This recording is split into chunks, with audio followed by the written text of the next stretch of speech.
Pleasant, Tennessee, the site of tonight's matchup between the Frank Hughes Lions and the Mount Pleasant Tigers. First, the girls' game and starting lineups. First, for the visiting Lions from Wayne County, Clifton, Tennessee, right off of the Tennessee River. Number 4 is Music. Number 10 is Bryant. Number 13 is Shamer. Number 20 is O'Neill. Number 25 is Durbin.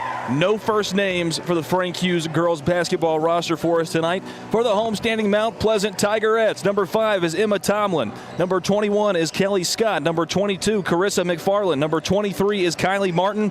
And number 33 is Tia Webster. Frank Hughes in their all-black uniforms. White numbers, white letters trimmed in gold with a Frank Hughes logo on the side of their pants with some yellow. The homestanding Mount Pleasant Tigerettes in their home whites, red numbers, red letters trimmed in blue.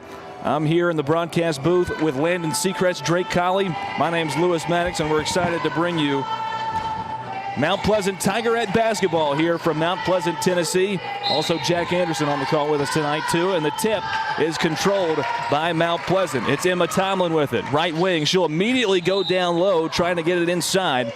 And it goes out of bounds. Back over to Frank Hughes. Drake Colley, you've had a chance to probably officiate a lot of these matchups. I've been in this gym many, many times in some heated contests, and tonight shouldn't be any different. Yeah, I can second that 100%, Drake. Loose ball as going back to grab it was Shamer. She'll hand it off to Music, who tosses it ahead. It's tapped away by Carissa McFarland out of bounds. It'll stay on this end of the floor. Lions basketball, side front court. Shamer inbounds out to Music. Music top of the key, guarded by Tomlin. Around right wing, inside to Shamer, and she'll push it back out up top to Bryant. Bryant with it, she resets the offense. Pushing up is Tomlin. Lady Tigers look like to be in some type of 3-2 zone, extending out towards the three-point area. That should stay with Frank Hughes right there. It does. Three ball from the outside from Mount Pleasant goes off the mark. And Mount Pleasant probably a little bit more worried about the three-point shooting of the Lady Lions as they put one up. It's no good. Another rebound offensive for Frank Hughes. This time it's Music. She resets another play. Back over to Shamer. Shamer right wing pushes it back out up top. This time it's Durbin. They push it around the perimeter. Yeah, up top with it, Bryant. The Lady Tigers defense looks like it's almost a 1-2-2 or a 3-2 zone. Yeah, they're up high. Yeah, as they are extending their defense up top of the three-point arc. Shamer with it. She'll pull up from three again. This time, finally, not an offensive rebound. Coming down with it is Emma Tomlin for the Lady Tigers. Down low. They try to get it down low to McFarland. They do. She puts up a shot off the glass. Right side. It's no good. Rebounded by Frank Hughes. Bryant with the board. She gives it off to Music, who brings it back up the floor. Top of the key, face guarded by Tomlin out of the zone. She picks up a pick, goes straight to the rim. Right-handed layup is no good. Rebounded by McFarland for the Tigerettes. Is it Lady Tigers or Tigerettes? I want to say it's Lady Tigers. The Lady Tigers. It's the Lady Tigers. Emma Tomlin with it, top of the key. She'll drive around left side, spin move in the lane, kicks it back out. 99 up top with it is Martin. She'll put up a shot off the glass. That's no good. 99% sure, Lou, it is the Lady Tigers all right, of Mount Pleasant High School. Music, the point guard, brings it up the floor. She hands off Shamer. Shamer will now set up a play top of the key. Near midcourt. Gives it off to O'Neill. Back to Shamer. Shamer around the right side. Travel. And a travel is going to be called on Shamer. A turnover for the Lady Lions. Yep. As Shamer was looking down low to feed her teammate, she just didn't pay attention to how many steps she took when she picked her dribble up. Bringing it up the floor and setting up the offense, Emma Tomlin. She'll drive in straight ahead, put up a wild shot from the free throw line. It's blocked away by Frank Hughes Bryant. And now a tie ball going to be called as Music and Tomlin both scrambled and fought for the basketball. The arrow is in favor of the Lady Lions from Clifton, Tennessee. Frank Hughes High School, as their boys were in the state finals last year. Yeah. Shamer with it. Three-quarter court pressure from Mount Pleasant this time as Shamer gets the pass into front court. She kicks it over to Bryant. Bryant for three off the back of the rim. No good. Rebounded by Carissa McFarland for the Lady Tigers. The boys of Frank Hughes ended up playing Chattanooga Prep, who beat Santa Fe. Yes. Yeah, they did. the semifinals. Foul called as Kylie Martin drives the baseline on the right side. She'll go to the line for two. Still no score. 5:06 to go first quarter between the Lady Lions and the Lady Tigers. Yeah, 0-0 just after the first inning here. Kylie Martin. That was a joke. That wasn't supposed to be a joke. I didn't hear any I'm guys sorry. laugh. I got it. I said, I you got got it. it. It just wasn't If that anybody funny. listening, is I'm that sure what they you're got telling it me? too. I'm just Funny, saying. I mean, I think points are going to come at a premium tonight after watching the first 3 minutes of this first quarter. Yeah, 100%. First one was good, second one no good, but the offensive rebound from Carissa McFarland, and now losing it out of bounds is O'Neal for the Lady Lions. It'll stay Mount Pleasant basketball. Emma Tomlin will inbound it under her own basket. She gets it out up top to Martin. Martin, jump stop, kicks over in the corner. Now Tomlin with it. She'll put up a three from the right side. It's no good off the back rim, but it rolls out of bounds off of the hands of Bryant for Frank Hughes, and Emma Tomlin for the Tigers will once again inbound. On their own baseline, she breaks the play.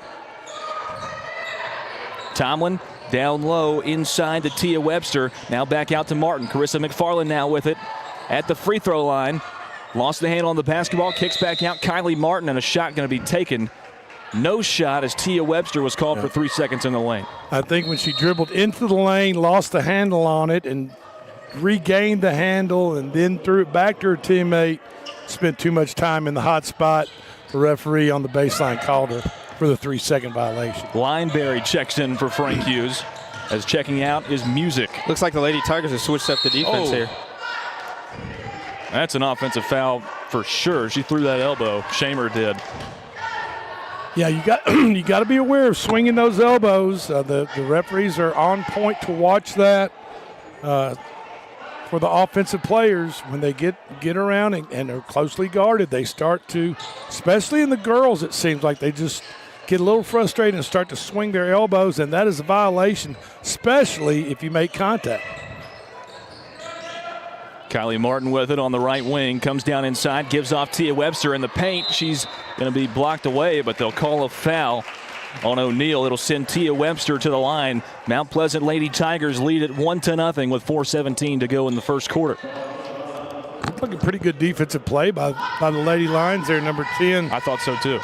Bryant, but they're on the other end from where we're standing, so there could have been some contact underneath on the backside that we did not see, but all I saw was a good play by the defense.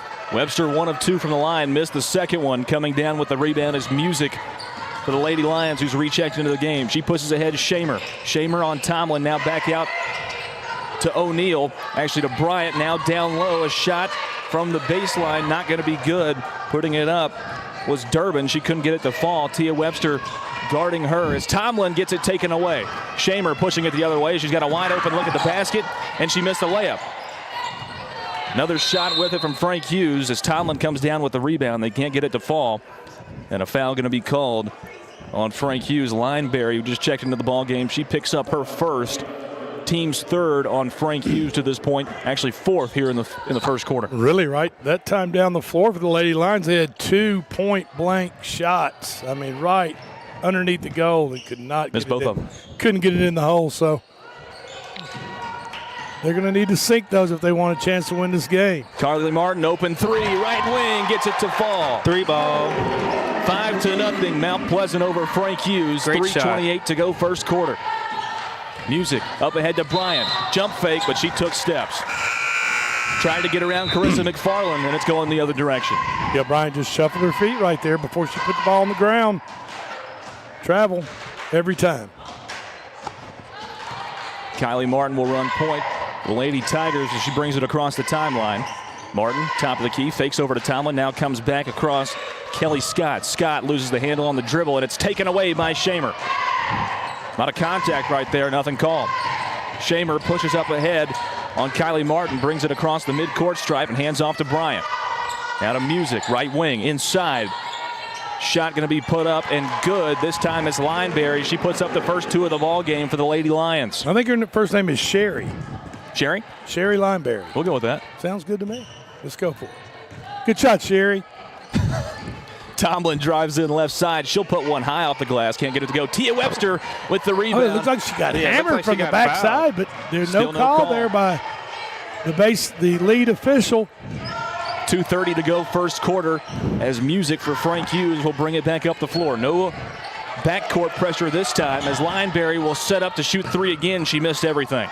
Save from going out of bounds, but Tia Webster comes up with that save from Bryant and pushing it back down is Tomlin. Tomlin driving in. She puts one off the glass. Feet were set. Music's feet were set, and it's an offensive foul against Emma Tomlin. First of the game for the Lady Tigers. Way to be there, be set up, and take that charge. Yeah, it's a pretty easy call, I think, for the referee.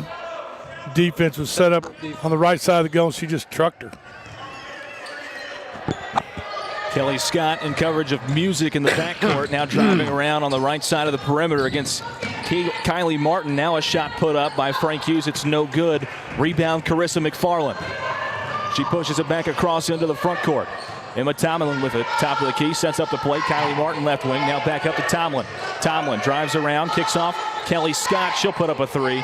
No chance on that one. It's rebounded by the Lady Lions.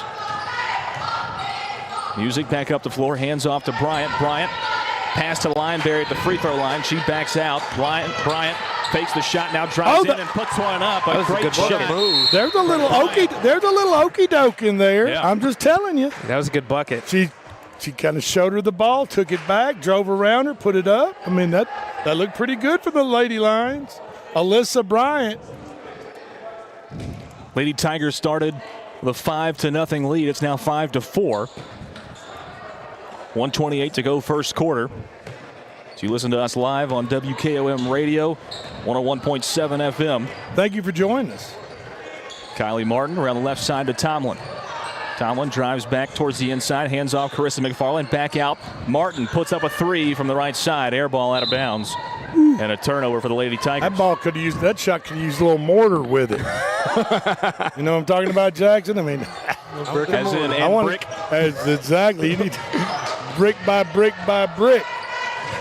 Up ahead into the front court, driving in on Tia Webster as Webster will pick up the foul. Driving in was O'Neal, the Lady Lions, and she'll go to the line to shoot two. An opportunity for Frank Hughes take the lead here with 1:02 to go in the first quarter.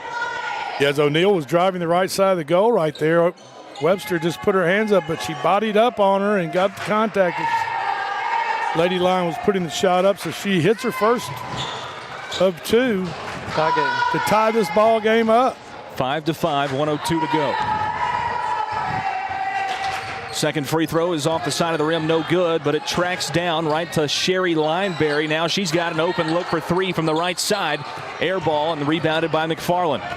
McFarland pushes it back down, lost the handle on the ball. Shamer comes up with it. Now dribbling around Martin in the backcourt, gets it ahead to Music. 45 seconds to go. She'll pull up from three. That's no good. Webster going to come down with the rebound. Good, and she's going to good, strong be fouled by rebound. O'Neal. That's a grown woman rebound right there. That was a great, strong rebound by Tia Webster, and she was fouled on the reach in. 15 foul on Frank Hughes. That should send Tia Webster to the line, if I'm not correct. Unless the scoreboard's incorrect, Lou. Yeah, it should be bonus. And they stop play. It will be, should be, and I think will be two shots for Tia Webster, yes. They inbounded the basketball. See, that rule has changed since I quit officiating. Right. That rule 5 changed. fouls It used to be 7 on the 7th foul in the half. Right. But now it's the 5th foul of every quarter. Correct.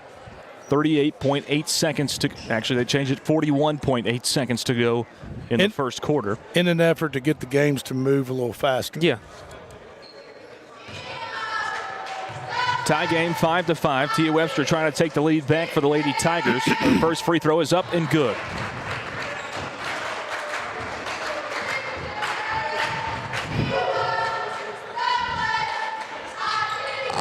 Second free throw from Webster is up and through. A 2-point lead for the Lady Tigers, 7-5, 41 seconds to go.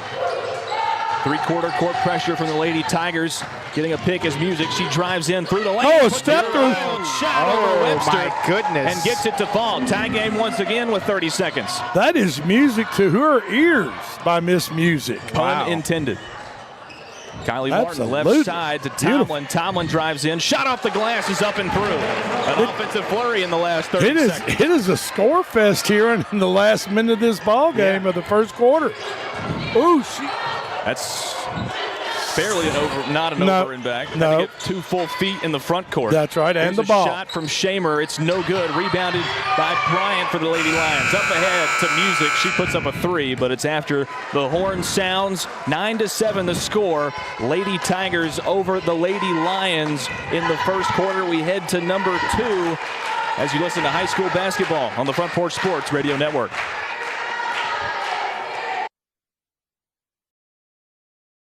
Discover Prime and Pint in downtown Columbia, where great food meets great company. Join us for weekly specials. Tuesday is Texas Tuesday, with a rotating menu that gives back to local causes. Wednesday is half-off burgers and pints all day long. And on Thursday, don't miss our prime rib dinner carved fresh by our chef. Make your night memorable at Prime and Pint, 105 East 6th Street, Columbia. Prime and Pint Butchery and Public House.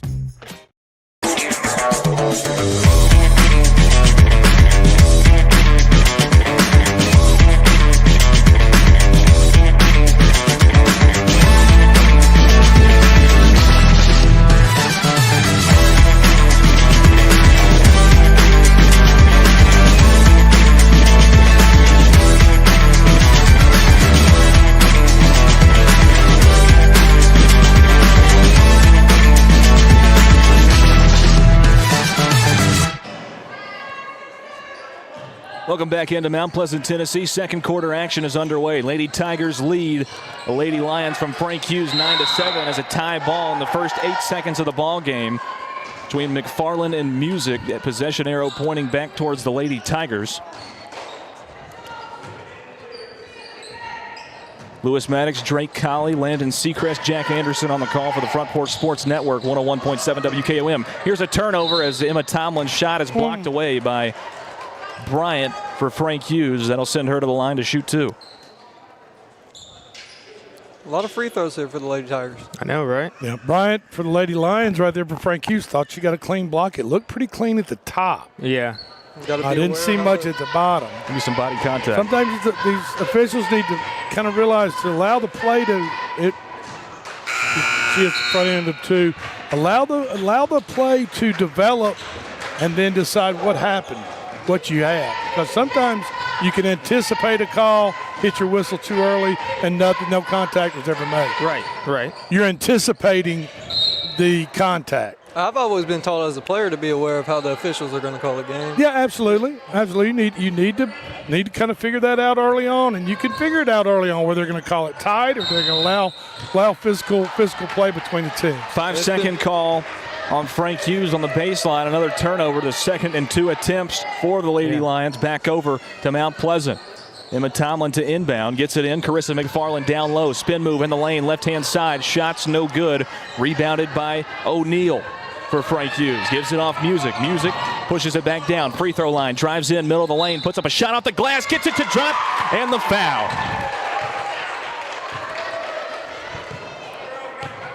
Music for Frank Hughes with an opportunity for a 3-point play. Yeah. And if she completes it, the game will once again be tied at 10 apiece. They're going to get Tia Webster again right there on the right side of the goal as the player drives the goal. Even though the offensive player initiates a contact, Webster is not in a legal guarding position, so she gets called for the foul. 7:35 to go, second quarter, and we're tied up once again as Music hits the free throw. An inadvertent horn sound here in the gym. Keep playing. Play through the horn. Kylie Martin with it, right wing. Don't play through the whistle, but play through the horn. Now down low, McFarland. McFarland trying to recontrol the basketball, and a foul going to be called down low on Frank Hughes. It's a long distance call by that official there in front of the scorer's table to call that on the right side of the goal, but they get O'Neal. He must have seen something. No shot on the foul. It'll be Lady Tigers ball, side front court. Kelly Scott will inbound out for Mount Pleasant. She gets it in up top to Adrian Sessler, who's checked into the ball game. Now up top to Kylie Martin, who resets. Martin drives right side of the perimeter. She'll drive in. Shot up off the glass. No good. Hits the bottom of the backboard. Another shot from McFarland. That one's no good, and it goes out of bounds off of Music for Frank Hughes. It'll be Lady Tigers basketball under the hoop. Tomlin out up top to Martin. Martin drives right side. She'll put up 10-foot shot. That one is no good. Rebounded by Frank Hughes. Music comes up with the ball after the rebound, and she'll push it back up. Shamer with it. Gets an open lane, and she lost the handle on the basketball. And that lane, the right side of the goal, the lane just opened up for her. I think it kind of surprised her as she went to gather the ball from the dribble, just lost it right out of bounds. We could have parked the station car in that lane right there. And, and she's only 6 or 7 feet from the goal. Oh, my goodness. We'll be here all night. Don't go anywhere, folks. We're just getting warmed up. Foul called on the Lady Lions. It'll be Lady Tiger basketball side front court as Scott set to inbound for Mount Pleasant once again. McFarland with it. Right side, kicks out Scott. Now back out. Right wing is Kylie Martin. Martin drives in right side, and a 3-second call is going to be called on the Lady Tigers once again. That's the second one of the half, and a full timeout going to be taken by Frank Hughes. 10-10, 6:27 to go. Lady Tigers on top of the Lady Lions from Clifton as you listen to high school basketball on the Front Porch Sports Radio Network.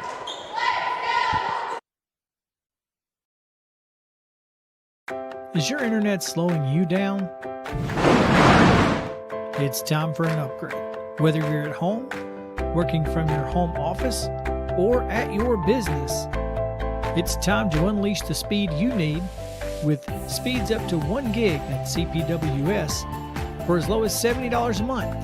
Give us a call, 931-375-7777. Local service, local support, CPWS.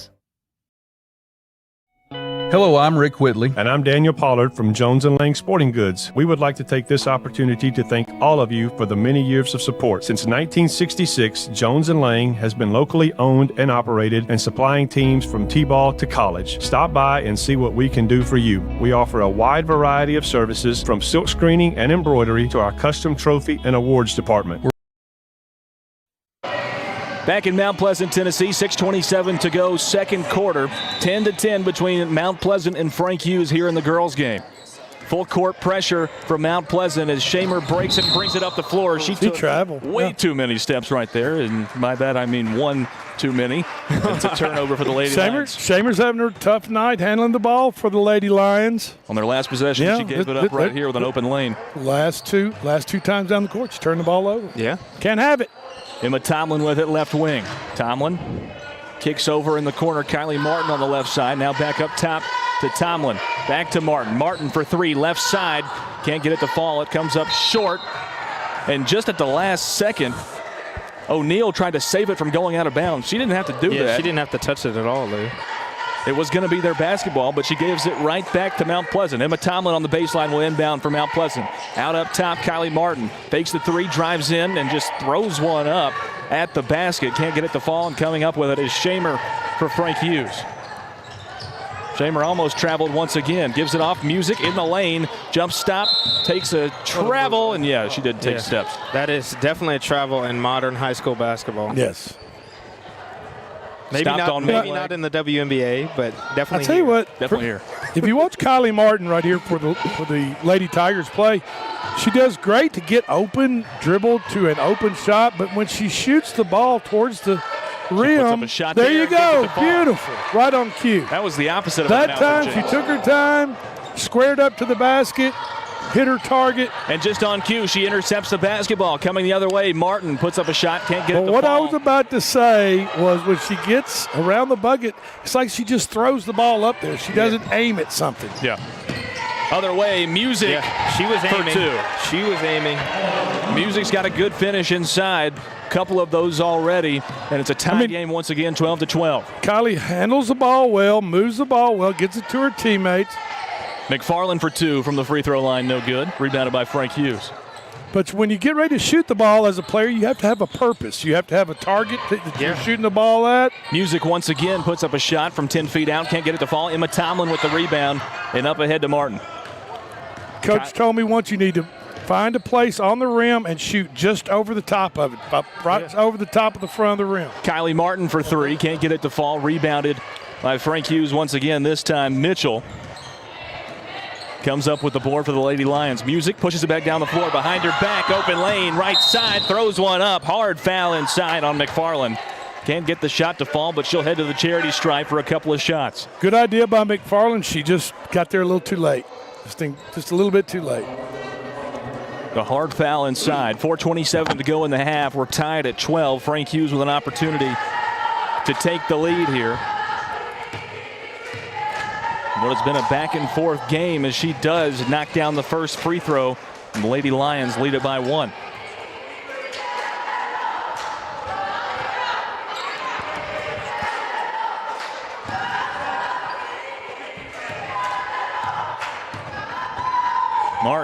Music, her second free throw is up and in. A 2-point lead for the Lady Lions, 14-12. Kylie Martin pushes it back down the floor. Euro step from the three-point line. She gets her own rebound after the missed shot. Can't get that one to fall. McFarland with the board. She puts it back up left side. And now there's going to be a fight for the ball. Still scrambling for it, both teams, and a jump ball going to be called. It'll stay on this end of the floor as the possession favors Mount Pleasant. Nice hustle by the Lady Tigers right there to keep working, trying to get that ball away from Frank Hughes. Yeah. From the Lady Line, just kept working and got inside McFarland. There you she go. Gets the roll as it goes up in the paint. And they get rewarded with a 2-point bucket right there for their hard work. Tied up once again with 4 minutes to go in the half. Music will take a long three. That one off the back of the rim, no good. Carissa McFarland comes up with the board, and Martin will push it back across the timeline for Mount Pleasant. Top of the key, now driving in left side, lost the hand on the basketball, gets it back out to Tomlin. Tomlin from the left wing, way too strong, shots no good, and Music comes up with it for the Lady Lions. Coming back across the midcourt stripe is Music, hands off Shamer. Shamer with it, now back out up top to Music. Now back to Shamer, right wing. Being guarded by Sessler, who's checked in for Mount Pleasant. Over to Lineberry. Now to Music once again. She's got an open shot. Doesn't take it from the left wing. Now drives in. Past the free throw line. Puts it up off the glass. Can't get it to fall. McFarland with the board. She loves that right side of the rim. Most of her drives are down that right lane. Has a lot of confidence with the ball in her hands, too. And even on that, she started on the left side and even tried to go out of her way to reverse it on the right. I'd say she really likes that right side. 14-14, 3:11 to go. We'll keep it right here on this timeout. 3 minutes to go in the half. Probably a good chance she's right-handed. I'd say so. Just saying. And if I'm coaching her, you know what I'm going to tell her? Push her to her left. Keep her to her left. Stay over there on her right-hand side. Make her go to her left-hand side where she doesn't like to play. I mean, I'm right-handed. I like to go to the right side of the basket when I'm playing pickup. Absolutely. You know why? Because I can't shoot with my left. It's fundamental basketball, folks. Fundamental basketball. It's fantastic. Tie ball game, 14-14. I tell you who's played some pretty good defense. Number 15 for the Lady Tigers, Sessler, as she has been guarding Music and Shamer up top. But she's been playing some pretty good defense on those Lady Lions. Yeah, definitely. And Tomlin with it, left wing. Backs in, kicks out, Kylie Martin. Kylie Martin drives in right side and throws up another one from just inside the free throw line and can't get it to fall. She needs to get a little bit more arc on those shots, get them a little bit higher. They're coming up a little short. Music with it, right wing, facing pressure, kicks out. Shamer, she'll put up a floater, can't get it to fall, but she's fouled. I think they'll get Adrian Sessler here on the foul call. And they do. Third team foul on Mount Pleasant here in the second quarter, and Shamer goes to the line to shoot two. 2:37 to go in the half. Shamer's free throw is up and through. 1 point lead for the Lady Lions.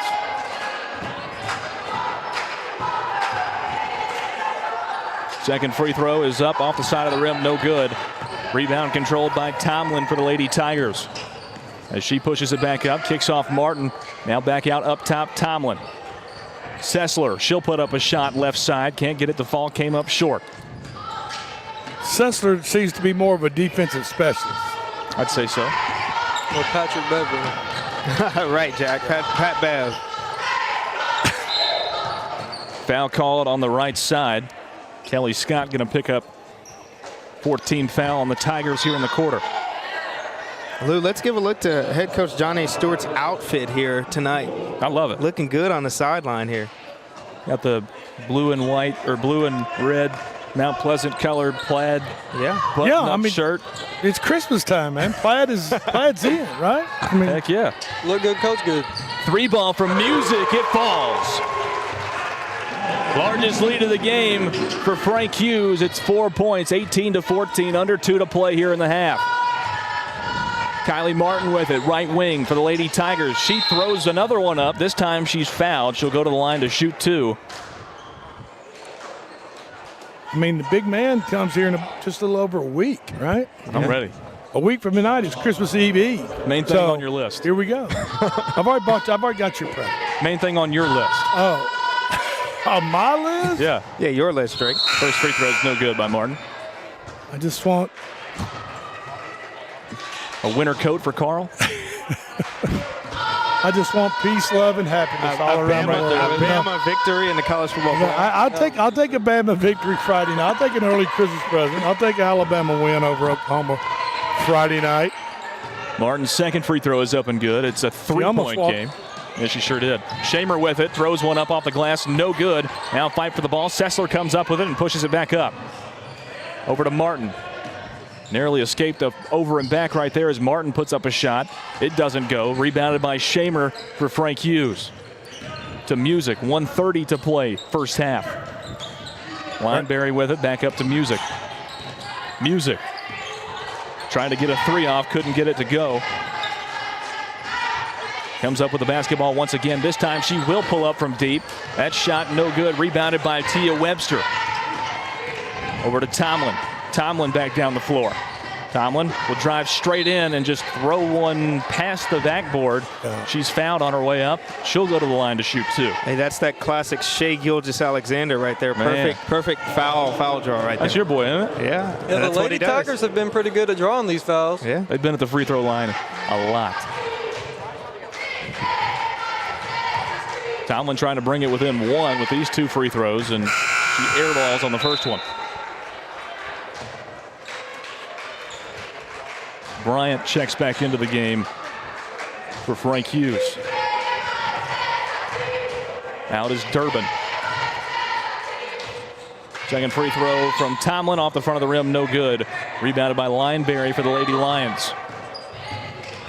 Shamer up the floor to Music, right wing. Under a minute to play first half. Shot from Music off the back of the rim, no good. Rebounded by Bryant. Bryant with it in the right side corner. She'll put up a 3. It's short. Rebounded by Emma Tomlin. Tomlin with 40 seconds to play in the second quarter will push it back up the floor. Over to Martin. Martin looking for somewhere to go. Gives it off Sessler. Sessler will put up a shot. That's no good. And it's rebounded by Bryant. And a foul going to be called, I believe, on Tia Webster with 31.3 seconds remaining in the half. Yeah, it looks like number 10, Bryant, will shoot free throws right here for Frank Hughes. They enjoy a 3-point lead with 31 seconds to go in the half. I'm going to ask a question here, guys, that I don't know the answer to while we've got a free throw shooter here. Who is Frank Hughes? Does anybody know the answer to that? Not really sure. Drake? Not really sure who. I don't know. I'm not sure who Anybody Frank listening Hughes is. or watching our stream, please let us know who Frank Hughes is in the comments, because I don't know. First shot is good from Bryant. Her second free throw is up and off the mark, but a foul going to be called. I'm going to guess he was some type of famous politician from down around Wayne County, Tennessee. It's a good bet. On the Tennessee River Clifton, where Frank Hughes is. Shot from Bryant after the lane violation from Mount Pleasant is up and good. It's a 5-point advantage for Frank Hughes. 30 seconds to go, second quarter. Martin brings it up the floor. Over to Tomlin, right side. Tomlin tries to go inside. Nobody there but black jerseys, and coming up with it was the Lady Lions. Music with it as she crosses the timeline. 15 seconds to play. Martin hits the deck. Outside, Bryant. Bryant faked the 3. Now a 10-foot jump shot from the left side. Can't get it to go, but a foul called on the floor. They'll call it on Frank Hughes. It'll be Mount Pleasant going the full length of the floor. Emma Tomlin going to shoot. To shoot Free two throws. as both teams are in the bonus. 8.7 seconds left on the clock. For the Lady Tigers, she needs to hit both of these and get this 5-point spread down to 3. With just 8 seconds to go, going in halftime, just down 3 points or less. You are for sure in this ball game. Definitely.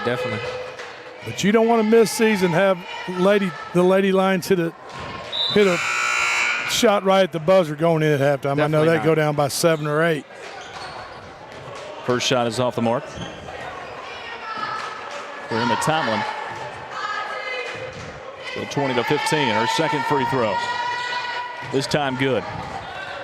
4-point game. 5 seconds to go as Music brings it up the floor. Music, top of the key. She'll kick over to Bryant. Bryant will put up a shot at the buzzer. It's no good. And we head to halftime. 4-point advantage for Frank Hughes over Mount Pleasant. 20-16 the score. Drake Colley, Jack Anderson, Landon Seacrest. I'm Lewis Maddox. As you listen to high school basketball on 101.7 WKOM and the Front Porch Sports Radio Network.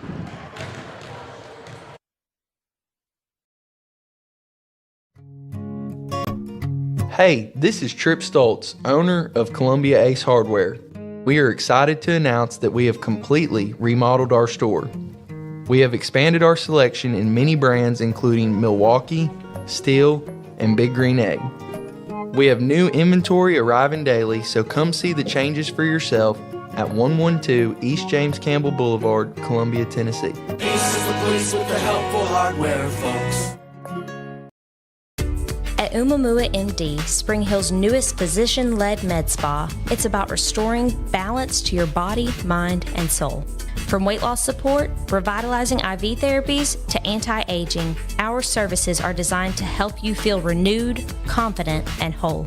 At Umamua MD, consults with our medical director ensure safe and personalized results. Book today at umamd.com and step forward radiant, restored, and confident.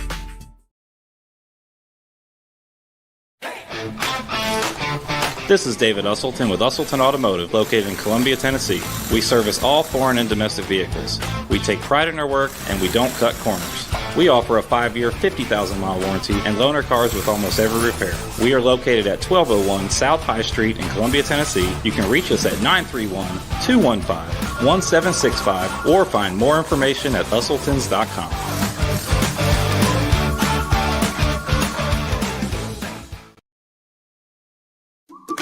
Hello, my name is Zach Maddox. I'm a proud third-generation owner-operator of Columbia Paint and Wall Cover, founded by my grandfather, Ralph Maddox, in 1946. We offer a variety of paint and wall covering products, but our passion is customer service. We can offer many personalized services and can come out to your house or business if needed. Come visit us at our Columbia location or our new Spring Hill location behind Church of the City, or visit us online at paintcolumbia.com. Serving Williamson and surrounding counties, Bone and Joint Institute of Tennessee offers comprehensive orthopedic care with world-class physicians.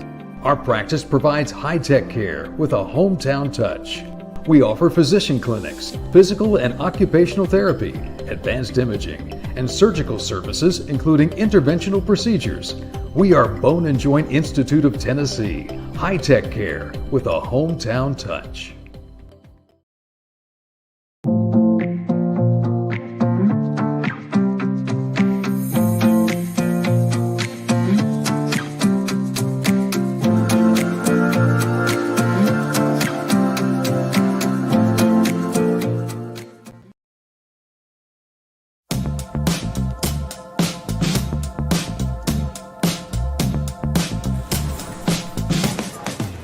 Do you wanna be a bad man?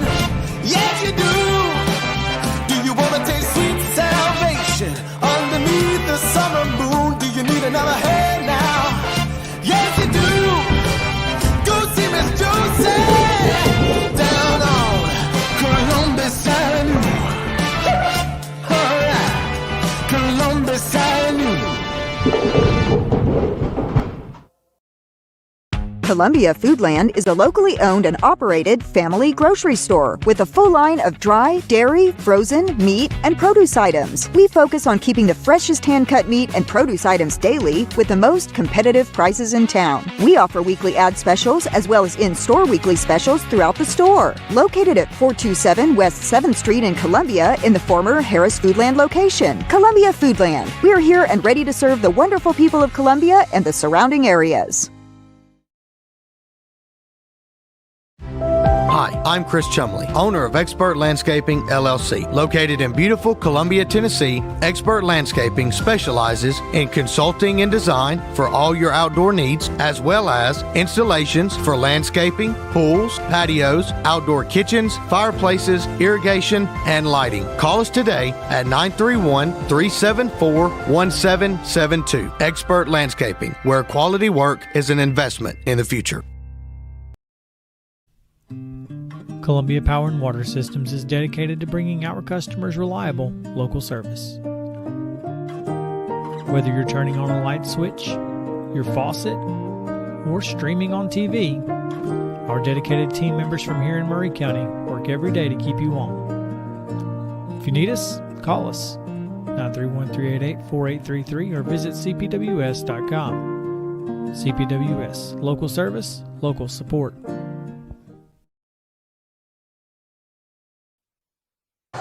And welcome back here to Mount Pleasant, Tennessee. It's halftime of the girls' game with Frank Hughes up 20-16. And Lou, I want to take this time to talk about our Wednesday night show and what people can expect with us tomorrow out there at Puckett's Restaurant. We will feature the 4 big schools in Murray County. We'll talk to Mount Pleasant. We'll talk to Battle Creek, Spring Hill, and Columbia. We'll talk to the coaches and players. We'll play trivia.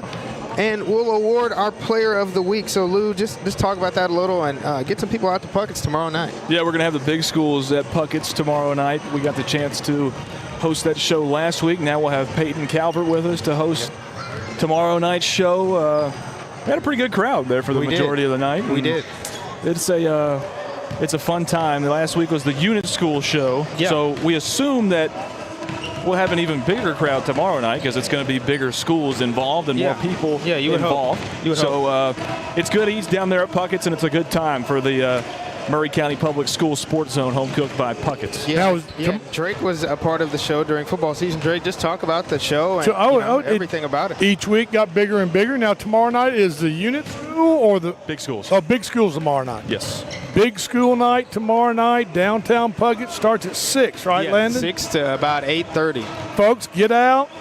Enjoy downtown Columbia. Everybody's got all the decorations, Christmas decorations out. It's the week before Christmas. I mean, tomorrow night be 1 week before the big man gets out and starts rolling around from house to house, chimney to chimney. And it's just a great time to get out downtown. Maybe some merchants will even still be open a little bit late for late night shopping. Yeah. But the best thing about it, you can support your local high school by showing up at Puckett's, giving them some love as Spring Hill High School, Mount Pleasant High School, Columbia Central High School, and Battle Creek High School will all be represented by coaches and players tomorrow night. Downtown Puckett's begin at 6 o'clock. And it'll be a big time. Even if you don't have a dog in the race tomorrow night, I know a lot of people are always on the square at any point on any night. So stop in there, come talk to us in a break. Any reason my wife can use my wife can use to not cook dinner and go out and eat. Well, come on, she's all for it. So I'll see you there tomorrow night. Maybe so. Okay. It's very possible. You don't have to work. Yeah. I do not have to work. We'll take care of it. You just come and hang out. And I've already bought all you guys Christmas presents. So I've cleared that off my list. I'm opening up some time for Drake this season. I love it. You know what I mean? All this hustle and bustle. I just think, at my age, it's just I'm a lot better off if I take things just nice and slow and easy. Well, then we appreciate and don't have a lot of being stuff here with us tonight. Running around the last couple of days. Right before Christmas. You know what I mean? And we're glad it wasn't you that me and Landon thought was pulled over on that was not Mount me. Pleasant Highway over there. Yeah, shout out the law enforcement at Mount Pleasant. They keep things under wraps. I was enjoying dinner at one of the Wolf's McDonald's franchises. One of them is here in Mount Pleasant. Yeah. Wheeled in there and got a little bite to eat before we came over to the gym. And That was not me. Thank goodness. Apparently, me and Landon both know about the we are both very familiar. traffic enforcement here in Mount Pleasant. All right. But for those listening and watching, we just wanted to give you some information about our Wednesday night show and everything about that. Just for some information, we usually have a game of the week on Fridays of every week. There will be no game of the week this week due to Murray County Public Schools. It'll be the first day of their winter break. Yeah. Well, this is going to be the last game of the year. The last game broadcast high school basketball game of the year. Yeah, correct. Of 2025. Meaning tomorrow will be our last Wednesday night show of 2025. So like our next high school basketball broadcast will be like next year. And 2026. See you next year, everybody. I'm just saying. Sounds like it's a long way off, but it's really not. Yeah. It's only just like 10, 12 days. I can already smell the "we haven't seen you since last year" joke by Drake. I'm just saying. Yeah, I can smell it. You know, and really, Christmas Day is only what, Jackson? 6, 7. Oh my gosh, he days did it again, away. Jackson. He did it again. 6, 7 days away. I mean, is that you're about 6 or 7 months late? I'm just saying. Oh my goodness. Second half action Can't teach dedication. about to be underway from Mount Pleasant. 20-16 the score. Frank Hughes on top of Mount Pleasant. Drake Colley, Jack Anderson, Landon Seacrest. I'm Lewis Maddox on the call for the Front Porch Sports Network. It'll be Frank Hughes basketball inbounding side midcourt as the whistle is blown and play ensues. Shamer with the ball, now pushing up from back to front on your TV screen or on your phone screen at home as Frank Hughes runs their offense. Shot inside, blocked away by McFarland, rebounded by Tia Webster, and the first possession for Frank Hughes comes up empty. Great defensive play by McFarland. A lot of pushing and shoving down low between Durbin and McFarland. Kylie Martin for three off the front of the rim, no good. Rebounded by Music as she pushes it back across the stripe. Music backs out, picks up her dribble over to Shamer on the right side, and she brings it back out up top to reset the offense. Over to Bryant, over to Music, over to Shamer on the right side now. Back inside Bryant, down low to O'Neal. O'Neal back out to Bryant. She'll put up a 10-foot jump shot. Can't get it to fall, and McFarland comes up with the rebound for the Lady Tigers. First minute is passed here in the third quarter, 7 to go. Still a 4-point lead for Frank Hughes. Same score we had at halftime, and Tomlin puts up a shot. She's blocked away by Bryant, and Bryant's going to get called for the foul. It'll send Tomlin back to the line to shoot 2 more. She's been there for a lot of the time tonight. A little play. A little cross screens. Yeah. Open up the lane.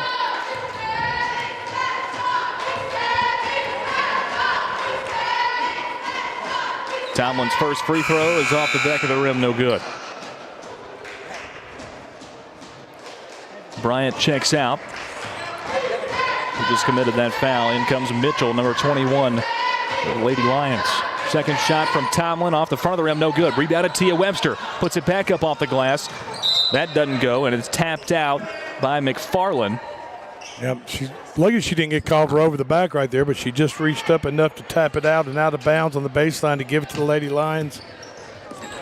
It was certainly close. Heading the other way. Losing the ball off the pressure from Mount Pleasant. Kelly Scott comes up with it in the front court. Tomlin down low to McFarland, up off the glass. Nice pass. Beautiful pass and a beautiful up and in by McFarland. Just be strong right up underneath the goal. Excellent.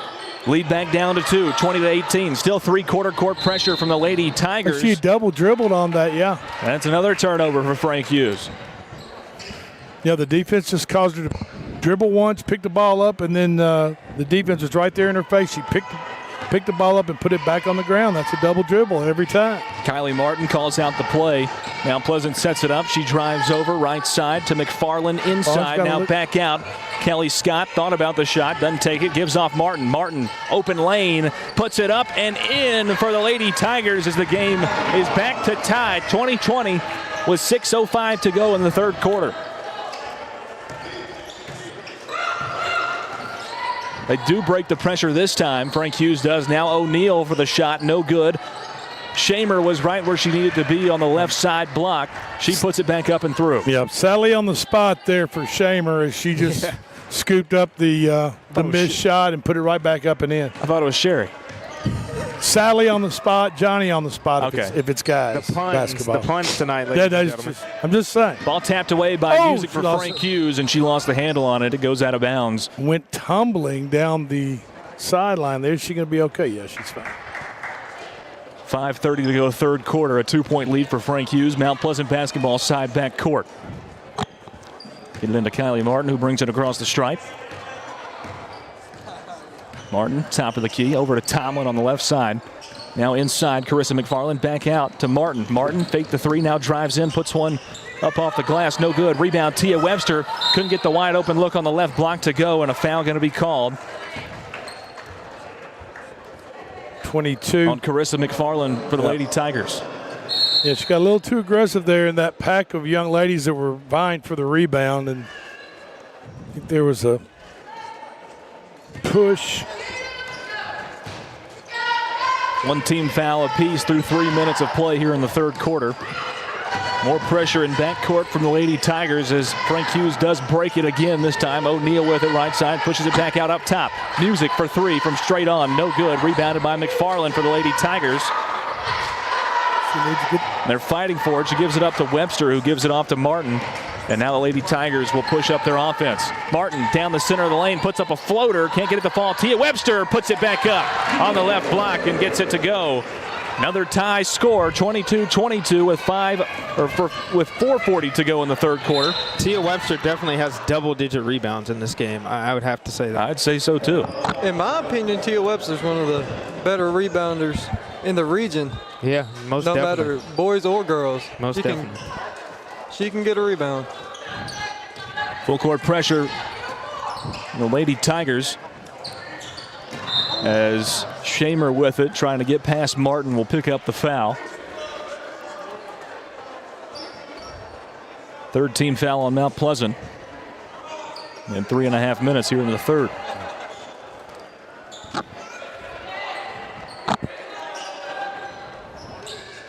Music to inbound out, gets it into Durbin. Now back to Music, working on Tomlin. She passes ahead up into the front court to Shamer. Shamer, and a foul going to be called.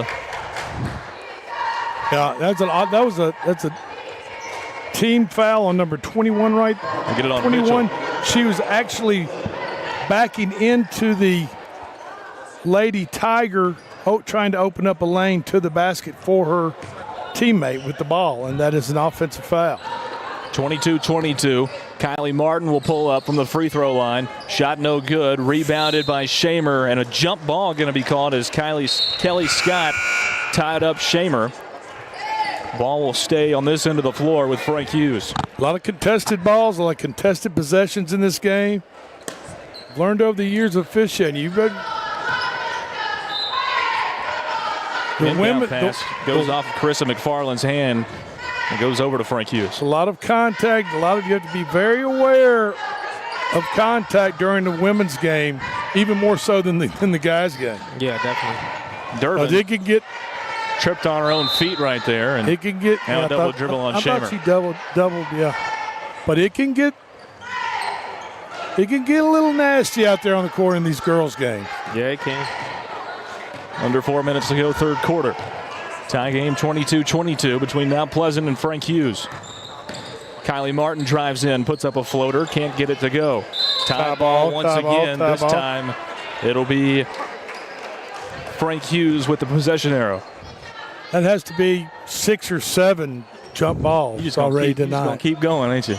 There's a lot of jump balls. He's right. I'm saying that has to be the 6th. That has to be the 6th or 7th.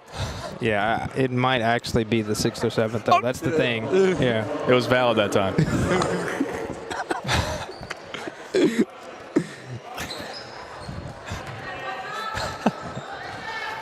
.340 to go, third quarter.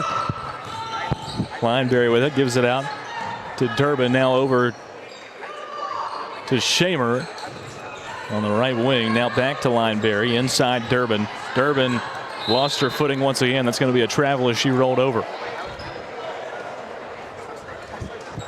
Automatic. Should be every time. Yeah, I mean, she rolled and slid on the floor. And Tomlin brings it back up into front court. Inside, Carissa McFarland. Back out, Scott. Up top, Tomlin lost the handle on the ball, and Durbin comes up with it. Music now with it, pushes it back down the floor. Music wide open for a 15-foot jumper, and she drains it. That must be her spot. Stopped right there. Went right to it. Nobody covered her. 24-22, Lady Lions on top of the girls from Mount Pleasant. Up top, Tomlin, kick over Martin, 3-ball from the left side. It's no good. Rebound by McFarland. Spins in the lane and puts it up and through. Tie game once again with 2.5 to go. Clarissa McFarland. She's been on our Wednesday night show before. She's talked about our game. Music, same shot. Rolls off, no good this time. And a tie ball going to be called as Webster and Mitchell fight for the loose ball. Possession arrow to Mount Pleasant.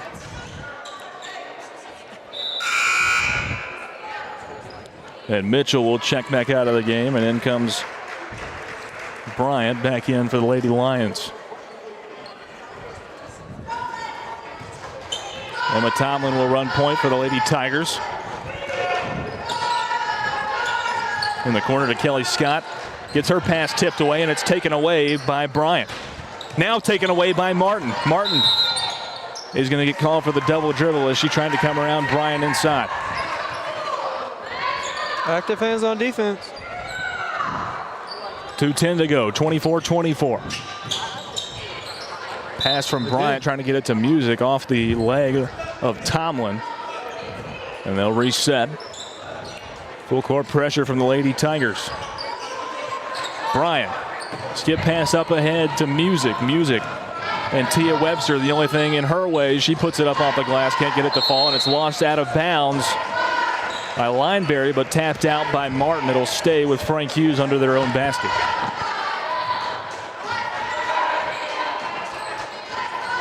They get it out to Bryant, left corner. Now at the left wing, Shamer. Back to Music. She'll take a 3 from the left corner. Can't get it to go. Rebound Durbin. Fight for the ball once again. Durbin hits the deck for what seems like the 6th or 7th time tonight. Up ahead, Clarissa McFarland. She'll put one up. No good. Gets her own rebound, and now it's tied up once again. They both go to the floor. I'm telling you. It'll be Frank Hughes basketball. Rough game. Some of the roughest, toughest physical contact you will see is in a high school girls basketball game. Yeah. And we're seeing it tonight. Durbin, who's leaving the floor for the Ladies Lions, she's been rolling around on the floor all night. Now, whether that's self-inflicted wounds or not, I don't know. But she is coming off the court holding her neck. Bryant drives in and puts up a shot. It's blocked away by Tia Webster. She's called for the foul and can't believe it. Oh, I think that was a clean block. I don't know if I can believe it either. Just tapped it out of her hands, and she's called for the foul, sending Bryant to the line to shoot 2. Whether they call that on the shot or not, that's the 5th foul on Mount Pleasant. What you would like to see as an official and as an officiating crew, you'd rather see the official with the play happening directly in front of him from the shortest distance, blow his whistle or not blow his. If he doesn't blow his whistle, leave it alone. Then if I'm the far away from that play, I'm not going to blow my whistle. But that's not what happened just now. Second of 2 is good. It's a 1-point lead for Frank Hughes. Now full court pressure from the Lady Lions as Martin breaks it and comes into front court. Now she's got an open lane to the basket. She'll put one up off the glass. Can't get it to fall. Oh, and got the block. And a block going to be called on Music. To Music. It'll send Kylie Martin to the line. Slicing and dicing on the way to the rim there. She was determined she was going to get that ball up, and she did, and drew the blocking foul on the shot for a 2-point attempt from the free throw line now. 2 free throws. First shot for Martin rolls around and rolls off. Every free throw counts. I mean, every 3 free throw is important from the beginning of the game, but definitely in the second half if you're down by a point. Second free throw is up and good. Tie game once again, 25-25 with 1:20 to go, third quarter. Music on Tomlin. Music spins at the line, now comes into front court. She has it on the left wing. Now Bryant with it. Picks up her dribble, back out to Music. She'll pull up for 3 from the left wing. It's no good. Rebound tapped around, controlled by Bryant. She puts up a 5-footer. Can't get it to fall. Rebound Tomlin. Under a minute to play. Kylie Martin brings it back across the timeline. Martin dribbles back out, looking for somewhere to go. Gets it to Clarissa McFarland. She'll put up a floater. It rolls off, no good. O'Neal with the rebound for Frank Hughes. Music handles for the Lady Lions, pushes it ahead. Bryant inside to Lineberry. The pass was too hot. Off her hands and goes out of bounds for a turnover. Right idea, good pass. Like you said, Big Lou, just a little too hard. 35 seconds to go in the third quarter. Game still tied, 25-25. Tomlin with it, right side. Loses the handle on the ball. Sessler will take a shot, an air ball. Rebounded by O'Neal, and back the other way is Frank Hughes. Music with it, spins at the line. She'll pull up for three once again. Left wing, bounces off, no good. Rebound McFarland. And a foul going to be called this time. Not a jump ball, and they'll get Bryant on the foul call. Be Mount Pleasant basketball. 14.6 to go in the third. Mitchell checks in as Bryant goes back out of the ball game.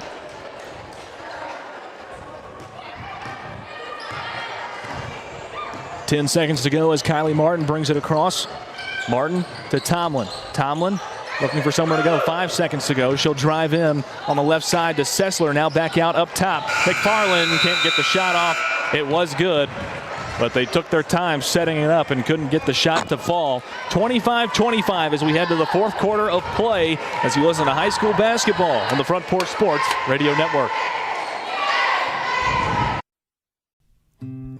Columbia Power and Water Systems is dedicated to bringing our customers reliable local service.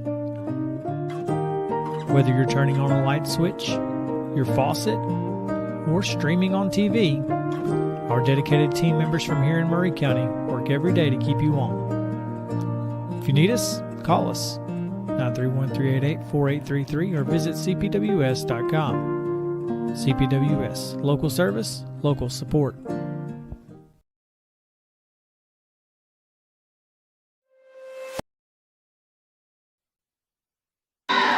Welcome back into Mount Pleasant, Tennessee. Lewis Maddox on the call, joined alongside Drake Colley, Jack Anderson, and Landon Seacrest for the Front Porch Sports Network. We appreciate you tuning in on 101.7 WKOM and online streaming on Facebook, YouTube, Twitter, and Twitch at WKOM.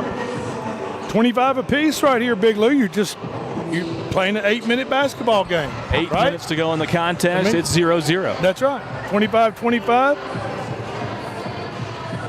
Like the Lady Tigers are going to inbound the ball. They get the ball at half court. So every free throw, every possession's magnified here in the last 8 minutes of the ball game. And both teams well knotted up at 25. So here we go. Kylie Martin will control for the Lady Tigers. She sets up the play. Gets a pick from McFarland. Martin drives in. Another toss-up at the goal. It rolls off the front, no good, but she'll go to the line to shoot two more. That's pretty much the offensive identity for the Lady Tigers, is driving in and creating fouls and creating free throw shots.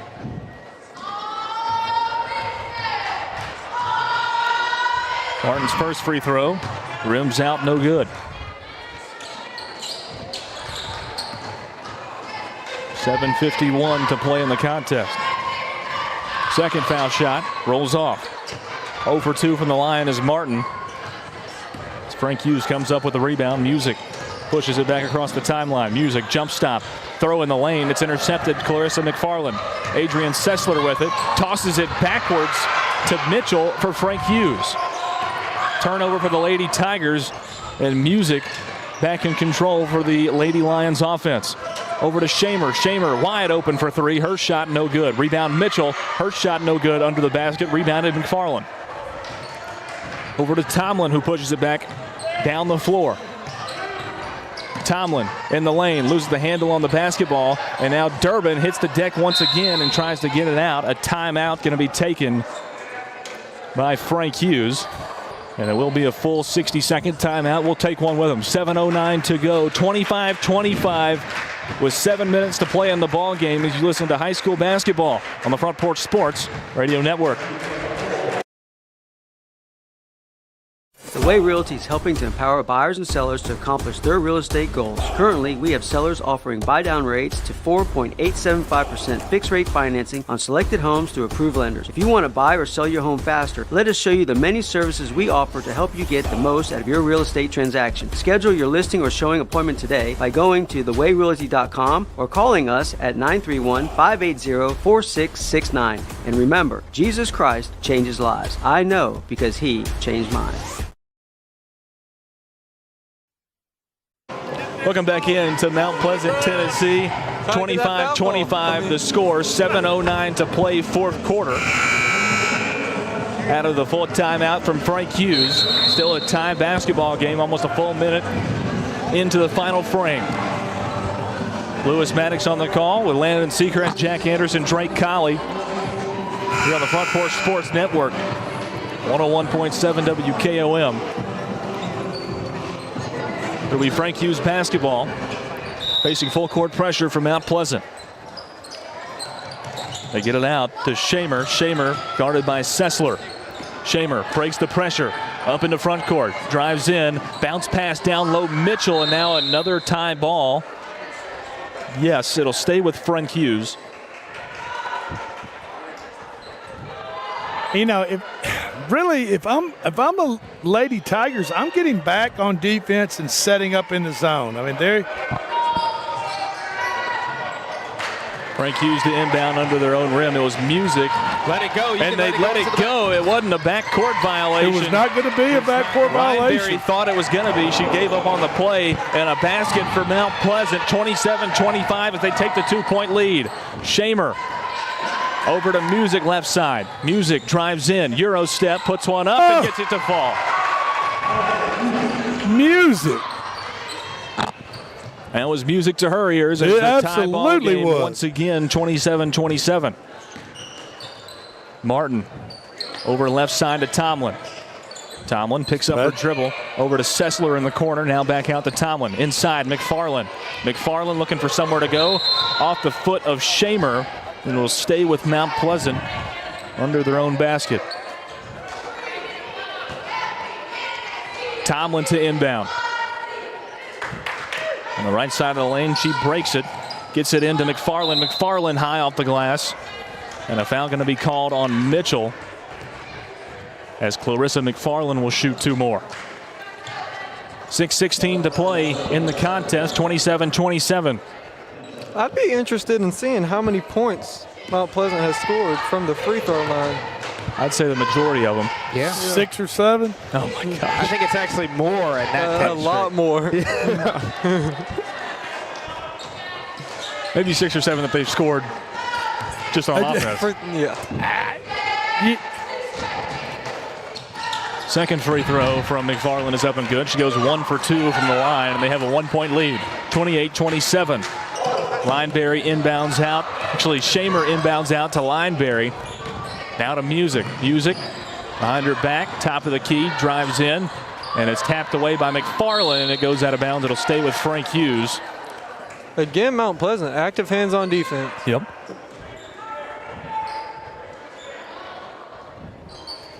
It'll be Music to inbound for the Lady Lions. Trying to find somewhere to go. Gets it to Lineberry, who almost lost it out of bounds. Now to Shamer down low. Her shot off the glass. No good. And another tie ball, this time going the direction of the Lady Tigers. Is that Durbin in there for the Lady Lions again? It was. McFarland went down hard. Yes, she did, Jack. She did. You could hear that up here. Yeah, I think that head hit the back of the floor. Anytime you hear that, yeah. Not a good feeling. 28-27, Mount Pleasant leads with the basketball. She shook her head yes to the coach, so she's good to go. McFarland, 15-foot jump shot, air ball. That time, remember Mitchell tried to save it from going out of bounds earlier. That time she made sure that she didn't touch it going out of bounds. Shamer with it, breaks the full court pressure up ahead to Durbin, who traveled with the basketball. And they didn't call it as well. And now a push foul on Adrian Sessler. Going to be called the first on Mount Pleasant. Jackson, you would know this too. Is there a women's rugby team at Mount Pleasant? They got to play at Central. That play at Central. Well, after watching this game tonight, there might be some Loose ball picked up by Lineberry. couple of candidates, couple of good players out here. 100%. Music in the middle of the lane puts up a wild shot, misses the backboard on the left side and goes out of bounds.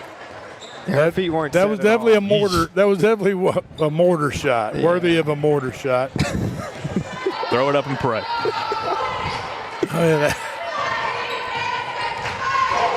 Kylie Martin with it, drives in middle of the lane, stops her dribble, now off the glass, no good from 10 feet out. Gets her own rebound, now pushes back out to Tomlin, who just throws it. Yeah, baby! Tomlin for three as the lead stretches to 4. Look at that. I was looking at her face. She steals it away. And she gets the steal. Tomlin driving in, middle She's of the on lane, her- floater, no good. As Frank Hughes comes up with the rebound. I was looking at her face that time on that shot. She wasn't even looking at the basket. She just threw it up. Wow. Shot from Mitchell down low, no good. Gets her own rebound, back out Lineberry, 15 feet out. Her shot rims out, no good. McFarland with the rebound, saves it from going out of bounds, and a timeout going to be taken by Mount Pleasant. 4:34 to go. Full timeout taken by Mount Pleasant. We'll take one with them. 31-27. Lady Tigers on top of the Lady Lions as you listen to high school basketball on the Front Porch Sports Radio Network.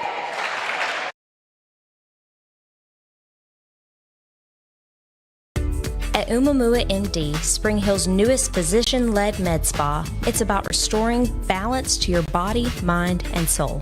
From weight loss support, revitalizing IV therapies, to anti-aging, our services are designed to help you feel renewed, confident, and whole. At Umamua MD, consults with our medical director ensure safe and personalized results. Book today at umamd.com and step forward radiant, restored, and confident. Back in Mount Pleasant, Tennessee, Drake Colley, Jack Anderson, Landon Seacrest. I'm Lewis Maddox on the call for the Front Porch Sports Network. It's a 31-27 lead for the Lady Tigers from Mount Pleasant on their home floor over Frank Hughes with 4:34 to go, fourth quarter. Inside the W.C. Johnson Gymnasium. Off of Greenwood Street down here in Mount Pleasant. Yeah. Kylie Martin with it. Wouldn't want to be anywhere else. Top of the key, Emma Tomlin. Inside free throw line to McFarland, who puts it off the glass. No good. Coming down with the rebound is Music. Get your hands off of her. She pushes back down the floor. Shot off the bottom of the rim as she's fouled by McFarland. Yeah. McFarland bailed her out. She was up underneath the goal, She's dribbling. out of control, too. Yeah, and I don't think that foul was necessary. You just... I mean, I know as a defender it's tough to get out of the ball handler's way, but at that point, once they dribble past you, there's no reason to turn around and foul them on the backside. Right. First free throw for Music is up and in. Lead cut to 3, 31-28. Second free throw off the side of the rim, no good. Rebounded by Martin for Mount Pleasant. Martin inside, McFarland to the rim. Look at that. Terrific shot by McFarland. Good aggressive, took that couple of dribbles, get closer to the bucket, and up and in, simple layup. Power move right there. Shamer with it, trying to break the pressure, throws it right to Adrian Sessler. Sessler loses the handle on the basketball. And a timeout going to be taken by Mount Pleasant once again. Just a 30-second timeout. We'll keep it right here. Yeah, I think a 5-point lead for Mount Pleasant, 33-28 with 3:55 to go. And on the Lady Tigers end of the court, Sessler is more of a role player in the defensive end. Well, she got that still there. That's right. On the defensive end. And then the coach wanted a quick timeout, as well as Durbin for the Lady Lions. She's more of a defender and a rebounder for the Lady Lions. So there's a role to play on every team, right? I feel as a coach, I tell her just stop with the ball after you get that steal, pass it out. Get it to a guard, right? Get it to a guard. Which they have some pretty good guards on this Mount Pleasant. Yeah, I think. I mean, Kylie Martin handles the ball really well. I think Emma Tomlin does a good job. Tomlin to break for the Tigers under their own basket as Tia Webster checks back in. This time, good block. Kylie Martin's shot is blocked away by Bryant for Frank Hughes. That was a facial. That was a facial delivered by Bryant there for the Lady Lions. I'm just saying. Tia Webster with the shot, no good. McFarland comes up with the rebound. It's blocked away. Webster with it again, another jump ball. This time, possession arrow favoring the Lady Lions. Full court pressure from Mount Pleasant. Now they back off. Bryant with it. Now a three ball from Lineberry. Off the mark, no good. Shamer trips, falls down. Now back inside Bryant. She'll put up a shot. Rolls around, rolls off, no good. And Webster with the rebound. Wow. I think the Lady Lions bucket has saran wrap or some over the top because that ball will not go in down there. Tomlin with it. Back out up top to McFarland. Now to Martin. Martin open for three. Right side. Back of the rim, no good. Rebounded by Bryant. Approaching 3 minutes to play in the game. Mount Pleasant with a 5-point lead, 33-28. Music with it. Inside, jump step. And she's going to be fouled by Tomlin, trying to make her way to the basket. I think there's some strategy behind what Music is doing right now, trying to score points without any time coming off the clock. She knows she can probably knock down her free throws. Yeah, I think she can handle the ball well, dribble it in, get close to the bucket, get a high percentage shot at least, and hopefully if she doesn't get that shot off, get fouled. And she's pretty good at drawing the foul even though she doesn't get the shot off. Her first free throw is no good. But you got to hit the free throws. Yeah, she does. That's half the battle. Telling you. Best way to score in this type of situation. There Her it is. second free throw is good as Durbin hits the deck again. She's been on the floor more than she's I'll been tell up. you what. She likes that floor. 33-29 the score. 4-point game. Martin inside. Tia Webster couldn't handle the pass, and it's tapped out by Music. It'll stay with Mount Pleasant on this end.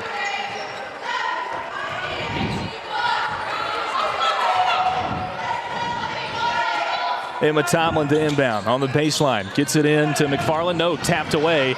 Kelly Scott comes up with it off the loose ball to Martin. Martin, right wing, now drives in. Martin on the baseline. Back out to McFarland. Too tall, but it's recovered by Mount Pleasant once again. Tomlin with it. Drives in, right side. Tomlin, open lane, off the glass. No good. Rebound, Tia Webster. And she's called for the travel. She collected the rebound and then kind of stumbled backwards and took a couple of steps without putting the ball on the ground, so on the court, so she got called with the travel right there. Lady Lions ball. Music into Bryant. Face guarded by Tomlin as she tries to push it up the floor. Gets across the timeline. Music for three. Left side, no good. Durbin with the rebound. Back out to Bryant. And a timeout. No. Travel by Bryant. Turnover for Frank Hughes. 2:21 to go. Still a 4-point game. Mount Pleasant leads it. Kylie Martin will set up the play for the Lady Tigers. Martin over to Tomlin. She drives in, out to Kelly Scott. Got to be ready. Yeah. You're right, Jackson. Right there, you have to be. You're 4 or 5 feet from your teammate. You got to be ready for that pass. Pass goes out of bounds. Back over to Frank Hughes. Even if it's a little off target. It's Right. 21 on the block right there for Mount Pleasant. Kelly Scott is going to be called for the foul. 14 foul on Mount Pleasant here in the fourth. One more will send Frank Hughes to the line. I mean, it's not like Frank Hughes has not had their chances here. They've been going down the court the last 4 or 5 times without Mount Pleasant scoring, down by 4. So Shamer travel, and then they turn the ball over like that. So story of the night. They've had their shots. Still do with two minutes to go. Tomlin inbounds. Side back court to Martin. Good dribble move. Cross step by Martin as she puts up a shot. Can't get it to go, and it goes out of bounds off of Mount Pleasant. Back over to Frank Hughes. Good call. That ball landed right on the line. Good call by the lead official. Very good call. Three-quarter court pressure from Mount Pleasant as Music takes it back up the floor. It's an open lane and can't get the shot to go. Bryant puts it back up on the right side and scores. And 2-point game, 33-31. I think you're right. I think the Lady Lions offense is going to be Music driving the bucket and letting their bigger players just wait to gather up the rebound when it rolls off or if it rolls off. Yeah. Now Webster on the left block goes up and is fouled. She'll go to the line to shoot 2. And the Lady Tigers, guess what they need to do? Hit free throws. Yeah, make free throws. According to Michael Jordan, it's the easiest shot in basketball. There First you go. one is up and in from Tia Webster. No one guarding you, no time coming off the clock. That's right. I mean, there's no hand in your face, no one guarding you. It's just you and 15 feet between you and the bucket. And she knocks down the second one. Gets a good roll. Back up to a 4-point lead for the Lady Tigers, 35-31. Up ahead, Music for Frank Hughes. Right side, drives in, and she's fouled on her way to the basket on the right side. And Music will shoot 2 for the Lady Lions. I'm telling you, she knows what she's doing. She knows this is a close game, and she knows she can get to the free throw line. And make it a one-possession game here. Yeah. When you can get to the free throw line like she can, you have to do it, especially in a game like this. And it's a question of whether she has a lot of faith in her teammates to be able to hit an open shot or to generate offense themselves. Right. Well, tonight she's been the offense for Frank Hughes, it seems. Right, absolutely. Yeah. Music, by the way, came up limping after that last foul call. Well, she went to the floor hard. And a timeout taken by Frank Hughes. 4-point lead for Mount Pleasant, 35-31 with a minute 20 to go in the game. If she can go, it'll be Music at the line to shoot 2 when action restarts. Frank Hughes with an opportunity here to cut the lead to 1 possession. Right now a 2-possession game at 4-point lead for Mount Pleasant. Thanks for tuning in on 101.7 WKOM on the radio. If you're listening, you're watching on our live stream on the Front Porch Sports Network at WKOM on Facebook, YouTube, Twitter, and Twitch. I'm Lewis Maddox alongside Landon Seacrest, Jack Anderson, and Drake Collins. And we've still got the boys game to go. Yes, we so do. Don't go anywhere. No. Hey, you've got time to still get here for the boys game. That's right. If you're in the Southern Murray County area, load up, get out here to Mount Pleasant, W.C. Johnson Gymnasium. North Greenwood Street. And watch the Tigers in action against the Lions. It's going to be a cat fight here in just a few minutes. Who doesn't like a good cat fight? Entertaining. Absolutely. Some of the best fights I've ever seen have been between 2 cats. They get after it. They really do. Scratching, clawing. Music goes 2 for 2 from the line. 2 free throws. Back to a 2-point game. Minute 20 to go, 35-33. Mount Pleasant with the basketball up ahead. McFarland on the right side. McFarland traveled. Yep. Turnover for the Lady Tigers. And I feel like if you're Frank Hughes, you have to score here. Tie the game. Yeah, I'm going to do what I've been doing. Get the ball to Music, let her drive the lane, either draw the foul or either throw the shot up, hit it, or take the rebound and put it back up and in. Frank Hughes inbounds the ball to Shamer in backcourt. Guarded by Martin for the Lady Tigers. To Music, top of the key. Now, if Durbin will move out of the way, get the defender out of the way. Jump stop inside. Bryant. Shot off the glass, no good. Rebounded by Webster. Under a minute to go as Mount Pleasant controls with the lead. Bryant knew she had it right there. She's disappointed in herself. She didn't put it up and in, and the Lady Tigers turn it over. It's getting rowdy up in here. Kelly Scott couldn't handle a pass. Turnover for the Tigers, as I believe there's a bench warning on Mount Pleasant's head coach. Oh, did she get a timeout? I think she got a timeout. It's a 30-second timeout. We'll keep it here with 51.9 seconds to go. And I was going to say, I don't know what Mount Pleasant's coach could be upset about right there. The Lady Tigers threw the ball away. It was blatant. I mean, I don't know what. You're upset at yourself, yeah. Yeah, unless she's just upset at them, but that wouldn't warrant an unsportsmanlike conduct technical on her for that. So she just got the timeout.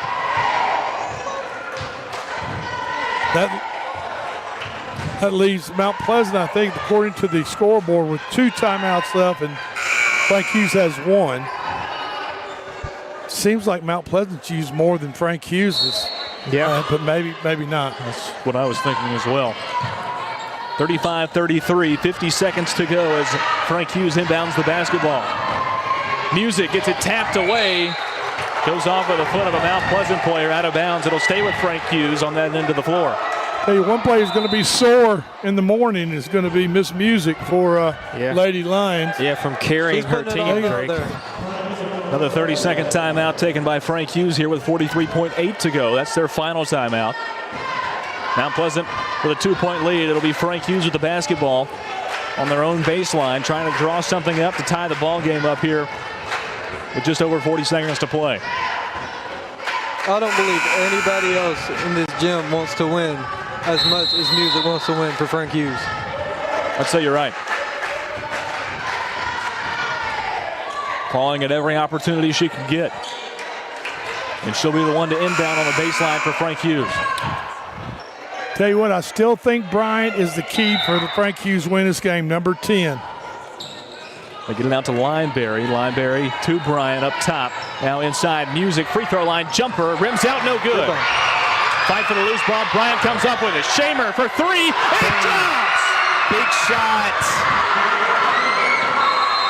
The Lady Lions lead it by one with 28.4 to go, 36-35.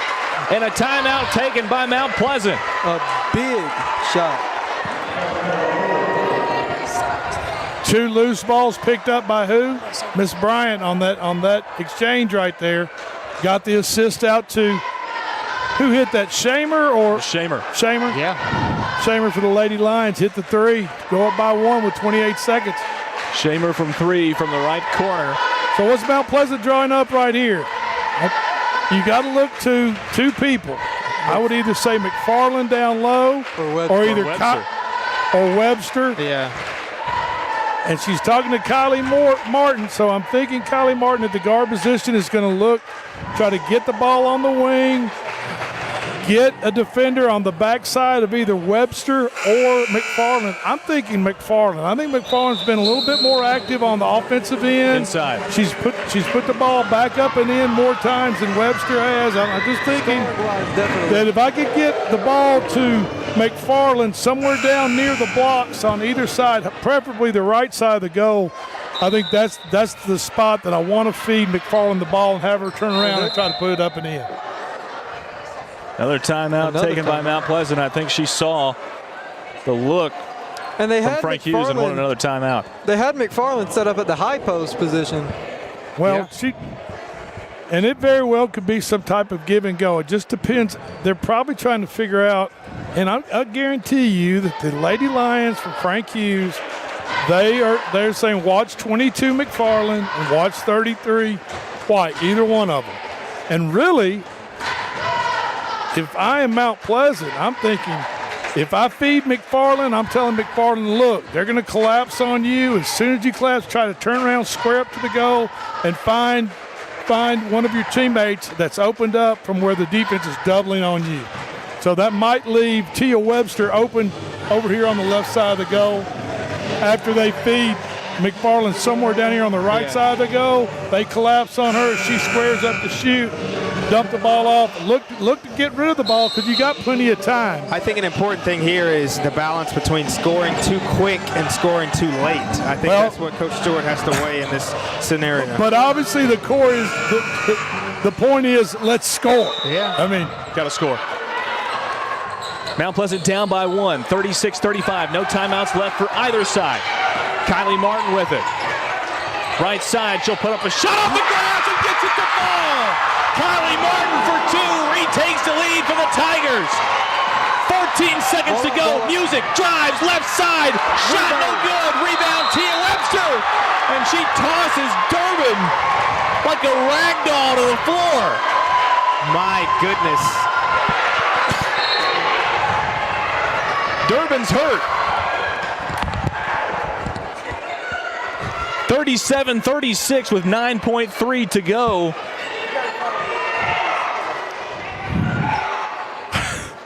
A 1-point lead for the Lady Tigers. Durbin still on the floor. And anybody says that basketball is a non-contact sport, hadn't played a lot of it lately. You're lying to yourself. I promise you that. Mount Pleasant's women's team here, the girls team, they have 2 of the most physically imposing in Tia Webster and Miss McFarland down there. I mean, wow.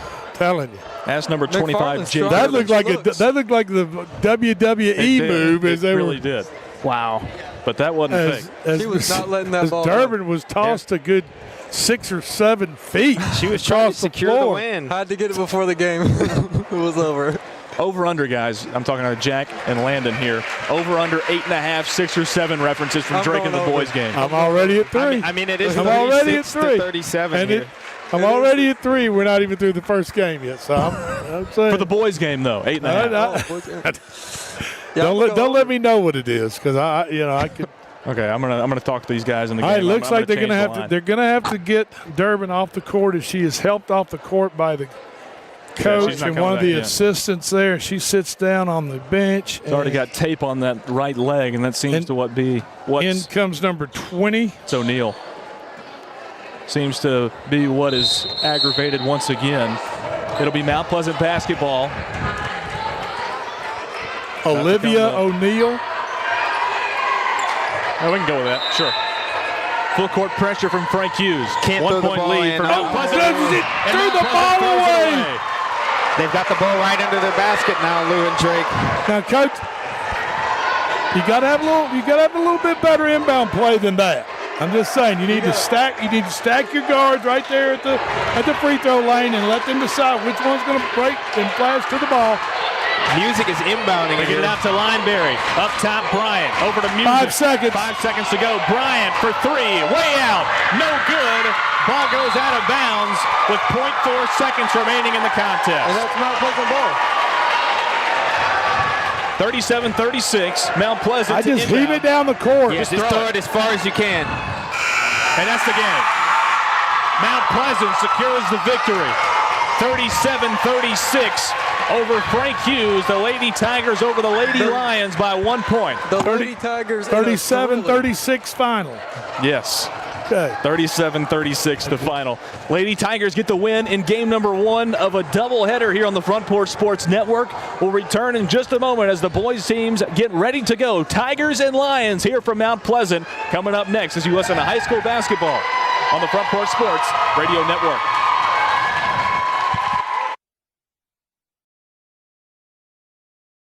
Discover Prime and Pint in downtown Columbia, where great food meets great company.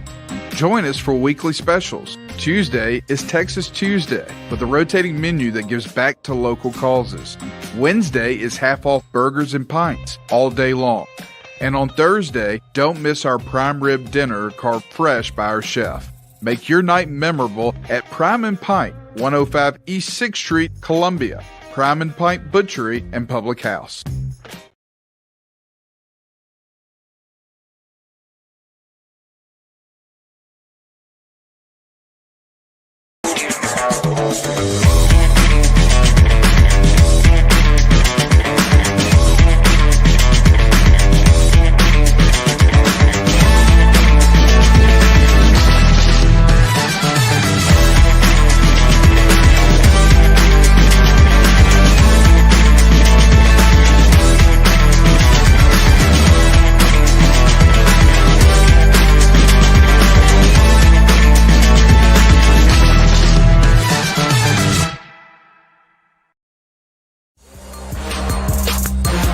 Columbia, your Love's travel stop just got a whole lot better.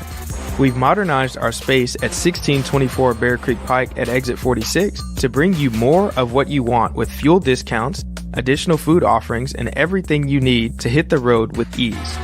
Come say hi at the remodeled Love's in Columbia. We thank you for allowing us to be a part of your community. Safe travels. Is your internet slowing you down? It's time for an upgrade. Whether you're at home, working from your home office, or at your business, it's time to unleash the speed you need with speeds up to 1 gig at CPWS for as low as $70 a month. Give us a call, 931-375-7777. Local service, local support, CPWS.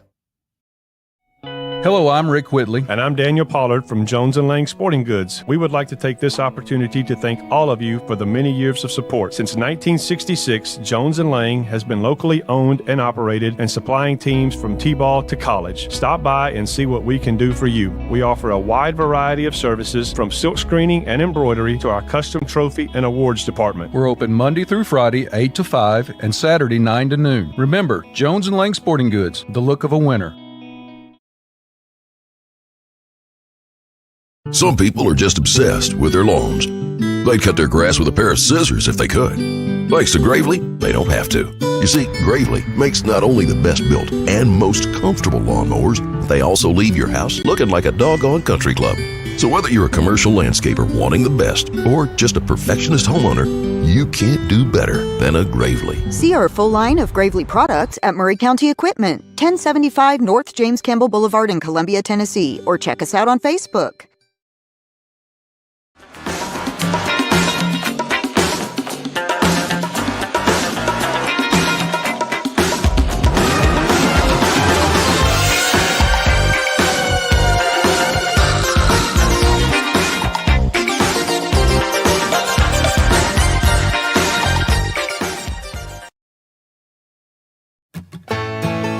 Farmer Johnny here, Taylor Family Farm. I want to give y'all a little look-see.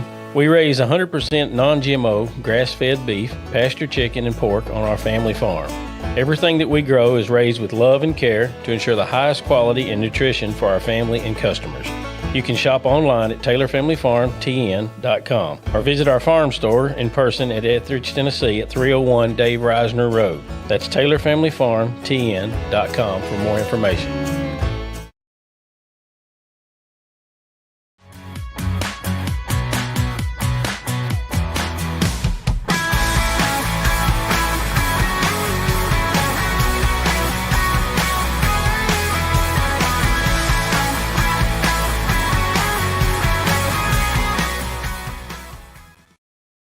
Mezcal Cochina Mexicana. Delicious food and amazing service at an affordable price. Mezcal Cochina Mexicana. Located off of Nashville Highway in Neapolis, near Spring Hill High School. 2504 Care Lane. Authentic Mexican cuisine. Full menu. Family dine-in. Takeout. Delivery. Offering the best cocktails in the area. On the rocks or frozen, pair your meal with our famous margarita. Don't forget, Mezcal Cochina Mexicana for your next meal. Check us out on Facebook. Visit Mezcal Cochina Mexicana today. Proud supporters of the Front Porch Sports Network.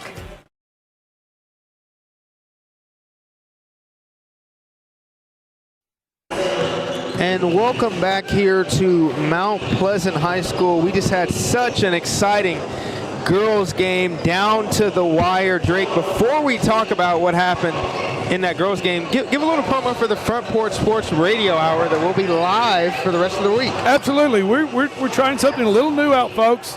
Our show on Monday through Friday, the Front Porch Sports Radio Hour, which I'm the host of, along with Landon and Big Lou and The Claw and Slim D and all of us there in the studio from 4 to 5 Monday through Friday.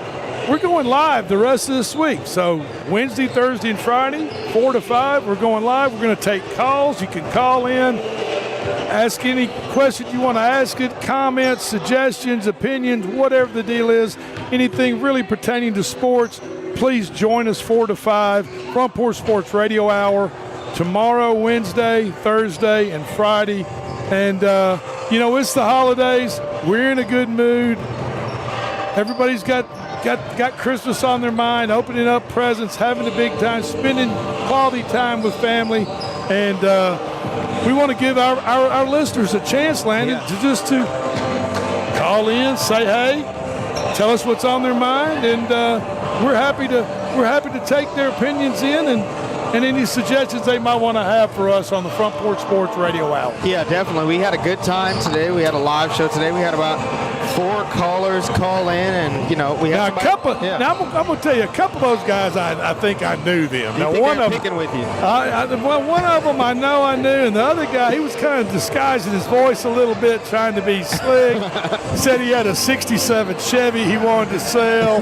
Wanted to know if it was swap shop on there, and I think he was pulling our legs a little bit. But hey, that's what the Front Porch Sports Radio Hour is all about. We want to get on there for an hour, We want to have fun. We want to talk about sports. We want to joke around. We want to have fun.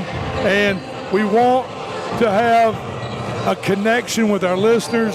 And now by having these shows this week where they can call in at 931-626-3131 and be a part of the show, it just makes that our time go by quicker and makes the show that much more fun to listen to and be a part of. Yeah, it's really cool. And, today was extremely unique because we had the whole crew there. We had Drake as the host. We had the Claw. We had Slim D, Drake Pugh. We had Big Lou Maddox. We had P Money, Peyton Calvert, and myself, the L Train. So it's always nice when it's a full house, Drake. It absolutely is. And please, folks, if you're out there listening, join us tomorrow. Join us Thursday and join us Friday, 4 to 5, the Front Porch Sports Radio Hour. And we're going to have a good time one way or the other and get everybody in the Christmas spirit and talk about sports. There's a lot to talk about. Bowl games are coming up. The Tennessee Vols are playing tonight against Louisville.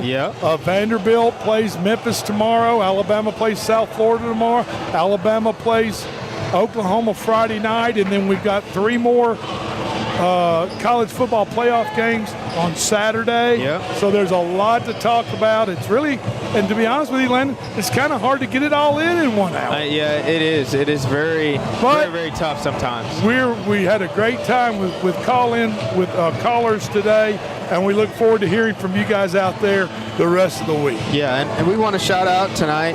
You heard him in the first game. You'll hear him in the second game. The 4th member of our crew tonight, Mr. Jack Anderson. Jack, welcome to the show. Thank you for being a part of the production tonight. You are a large part. For those listening, Jack is helping us out with Mount Pleasant things. He knows more about Mount Pleasant than we do, probably. So, Jack, just tell the folks out there a little bit about yourself and what you do and everything about you. I'm a senior here at Mount Pleasant.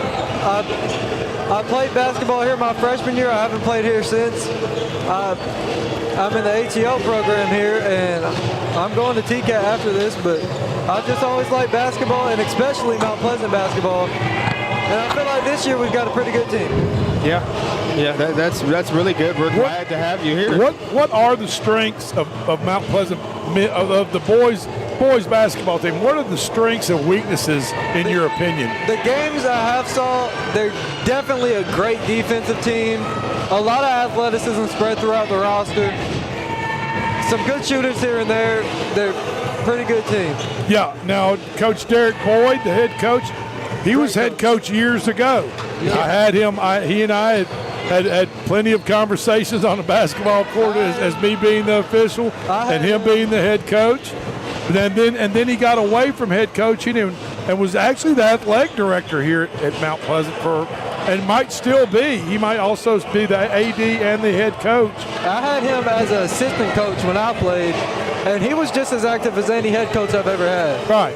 And so even as an assistant, it was almost as though he was the head coach at the time. He's very vocal, but he knows the game of basketball. He knows what he wants out of his players. He demands excellence out of his players and 100% effort out of his players. And if you don't give it to him, then your rear end's going to be sitting on the bench over there next to him, and somebody else is going to be on the court. I don't think Mount Pleasant could find a better head coach. Yeah, he's great. He's a great part of the Mount Pleasant program. He's always a great interview. He's been on our Wednesday night show that we have at Puckett's. He'll be there tomorrow at 6 p.m. He's always so energetic, always super enthused to talk to me and Lou and anybody else that's hosting the clever, show. Witty, and always has a kind of a good one-liner, a good zinger to throw in there when you're talking to him. Keeps the conversation lively. And assistant coach Jay Sean Miller, who was assistant coach at the middle school not too long ago. So you've got 2 meetings of the minds right there together, leading this men's Mount Pleasant Tiger basketball team. And now, just down the road from here, Jackson, you and I were talking before you came on the air about Summertown and the Summertown Eagles. Of course, their program with head coach Wes Long and always good. They're always good. They're always. I mean, that program is year round. They rarely ever stop. They don't run. They sprint. Right. Every possession. And look, they play some defense, but Summertown, their game is offense. Yeah. They're worried about running and putting more points on the board than you're going to put on the board. But have they played already this year? They played, I believe, their last game, and they lost. But it was a big game for Malachi Wilson. Where was that game? Was it Summertown? Okay. All right. So Malachi Wilson. Double. Bright spot in that loss against Summertown. All right. So, I mean, obviously later after Christmas, Summertown will be coming here to Mount Pleasant. We had that game on the Front Porch Sports Radio Network last year, and Mount Pleasant won that game over Summertown. It was a fantastic close ball game. And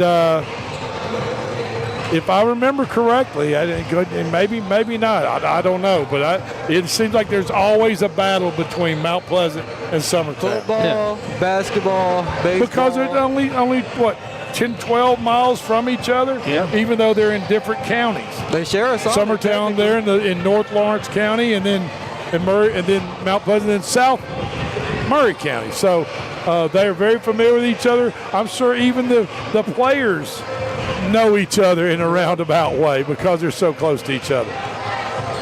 So what we're going to do, we've got about a minute and a half to go before we throw the ball up in this boys game between Frank Hughes High School out of Clifton, Tennessee, the Lions, as they visit W.C. Johnson Gymnasium here in Mount Pleasant to take on the Mount Pleasant Tigers. This is the Front Porch Sports Radio Network, and we'll be right back.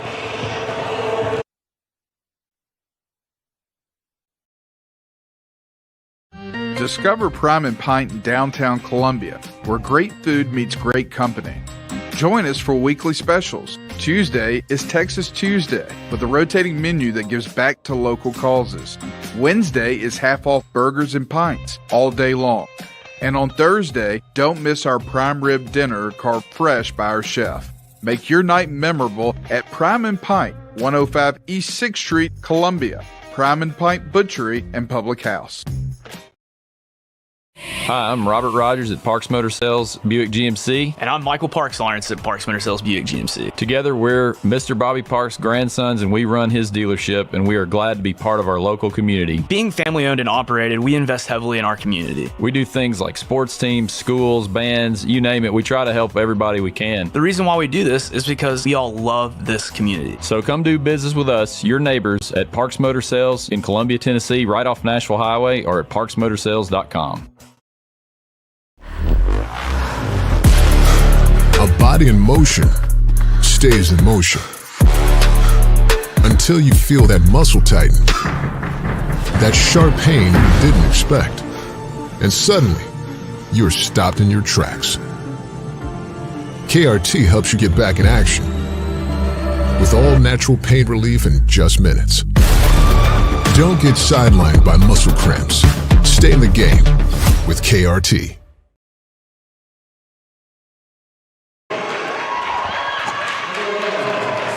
The start of the boys game here tonight from Mount Pleasant High School. Lewis Maddox on the call for the Front Porch Sports Radio Network, along with Drake Colley, Jack Anderson, Landon Seacrest. Lions and Tigers. Frank Hughes, the visitors tonight here in Mount Pleasant. The starting lineups for them: Devin Dykus wears number 5. Number 4, Hazen Simmons. Number 24 is Wyatt McLean. Number 20 is Sammy Ray. Number 11 is Travis Gassonet. Now for the homestanding Tigers from Mount Pleasant High School. Their starters go as follows. Number 0 is Knox Brooks, a senior guard. Number 3 is Jaden McClure, a senior power forward. Number 20 is Cale Scott, a junior point guard. Number 15, Jaden Wilson, a junior power forward. And number 25 is Zion Hollis, the team leader in points and rebounds, a senior center for the Tigers.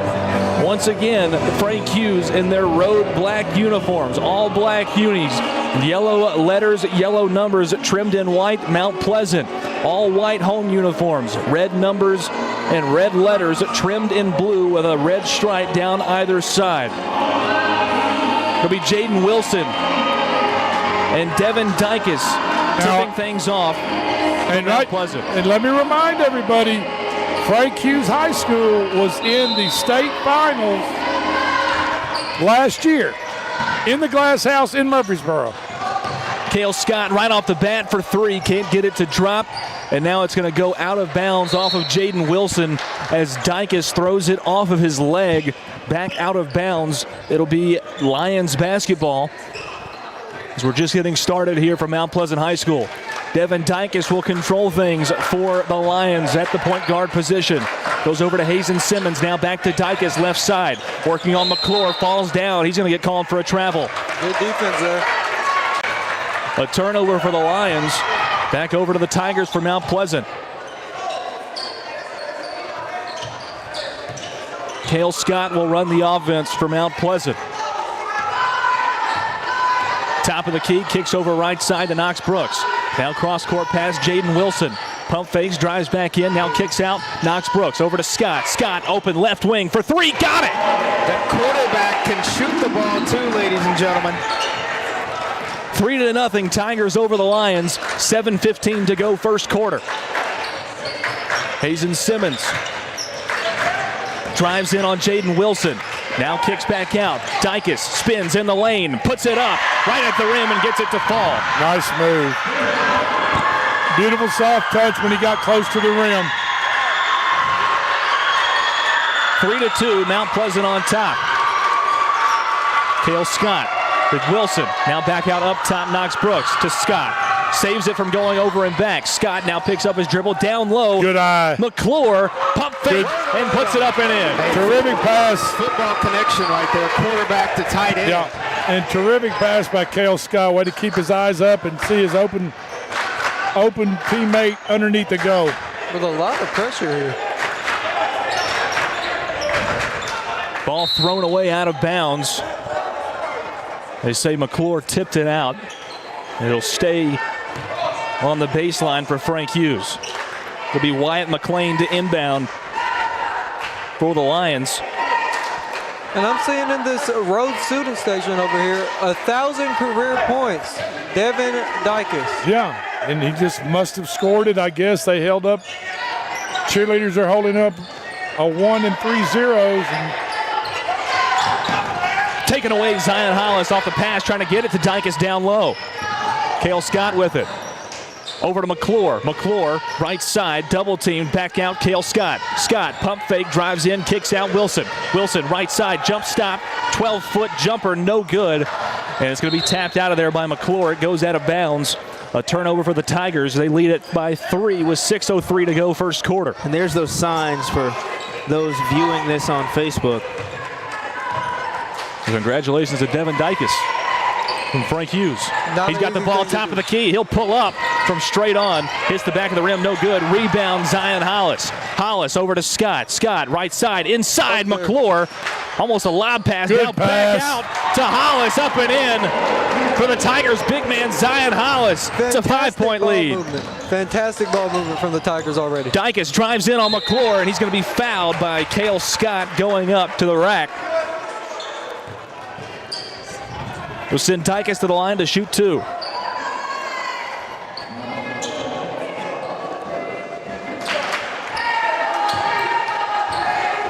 .5:30 to go first quarter.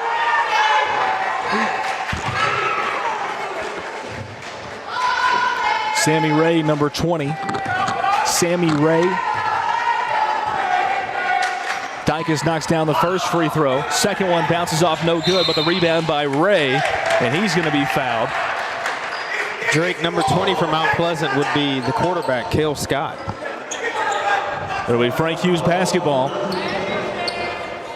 The second team foul. And what a play by Devin Dykus. He threw it off the back of Zion Hollis and got it himself. Went up and almost jammed it, but put it up and in. 2-point game. Lynn Bias back in the old days. Yeah. Knox Brooks with it. Played for the Maryland Terrapins. Left wing. Player. Jaden Wilson. Back to Scott, top of the key. Scott over to Knox Brooks. Inside to McClure. McClure high points the basketball. Brings it back out to Brooks. Now over to Scott. Almost taken away by McLean. Now Scott up to the rack. Can't get it to fall, but he's fouled and will go to the line. A little bit of a late whistle right there on the block. I felt as though I felt as though Dykes might have gotten the block on Scott, but then the late whistle came in and it's going to send Scott to the line for 2. They get Sammy Ray on the foul as Scott goes to the line and drains his first free throw. Excuse me, Sammy Ray, not Dykes. Jaden Wilson checks out of the game. Lake Sheng checks in for the Tigers. Second free throw from Scott is short, off the front of the rim, no good. It's a 3-point game, 8-5, with under 5 to play first quarter. Dykes into front court. Now to McLean. He'll pull up from deep. That shot no good. Rebounded by Hollis, but it's tapped away. Now tapping all around as Cale Scott comes up with it. Great effort by Cale Scott to come up with the basketball. Now him in front court. Goes over to Sheng. Now down low to McClure. It's tapped away by Sammy Ray. Out of bounds. It'll be Mount Pleasant basketball under their own hoop. You know, a few possessions ago for Frank Hughes where Dykes threw the ball in off the back of the defender right there and then gathered and put it up and in. You don't score 1,000 points without a few tricks in the bag, if you know what I mean. Yeah. This is my second time seeing him playing, and I can already tell you he can flat out score. Go.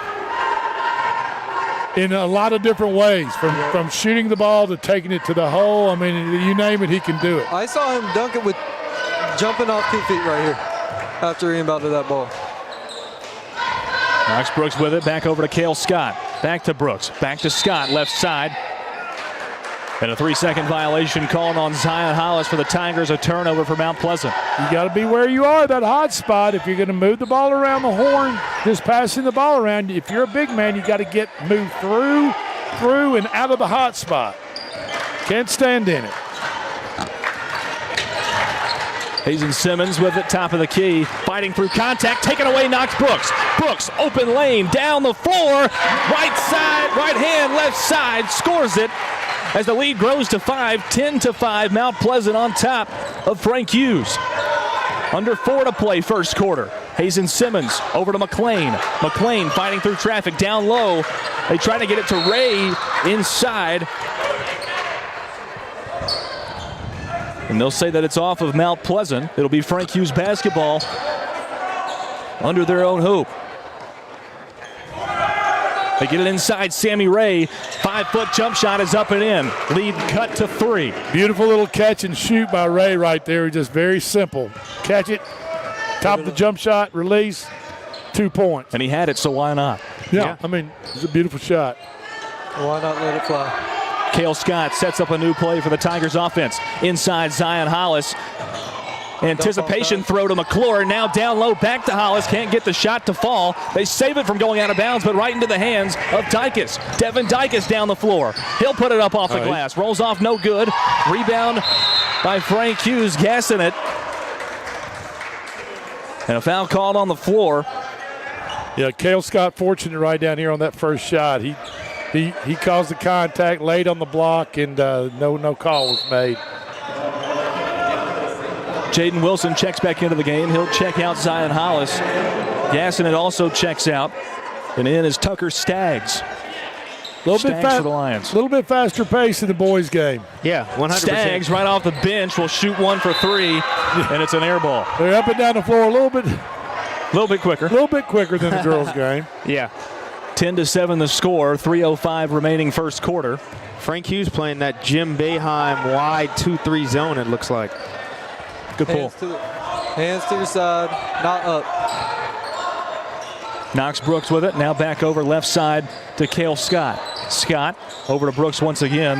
Back over to Scott. Scott pump fake, drives in, kicks back over Brooks. Brooks inside Wilson, jump step in the lane, spins around, puts up a hook shot and gets it to go.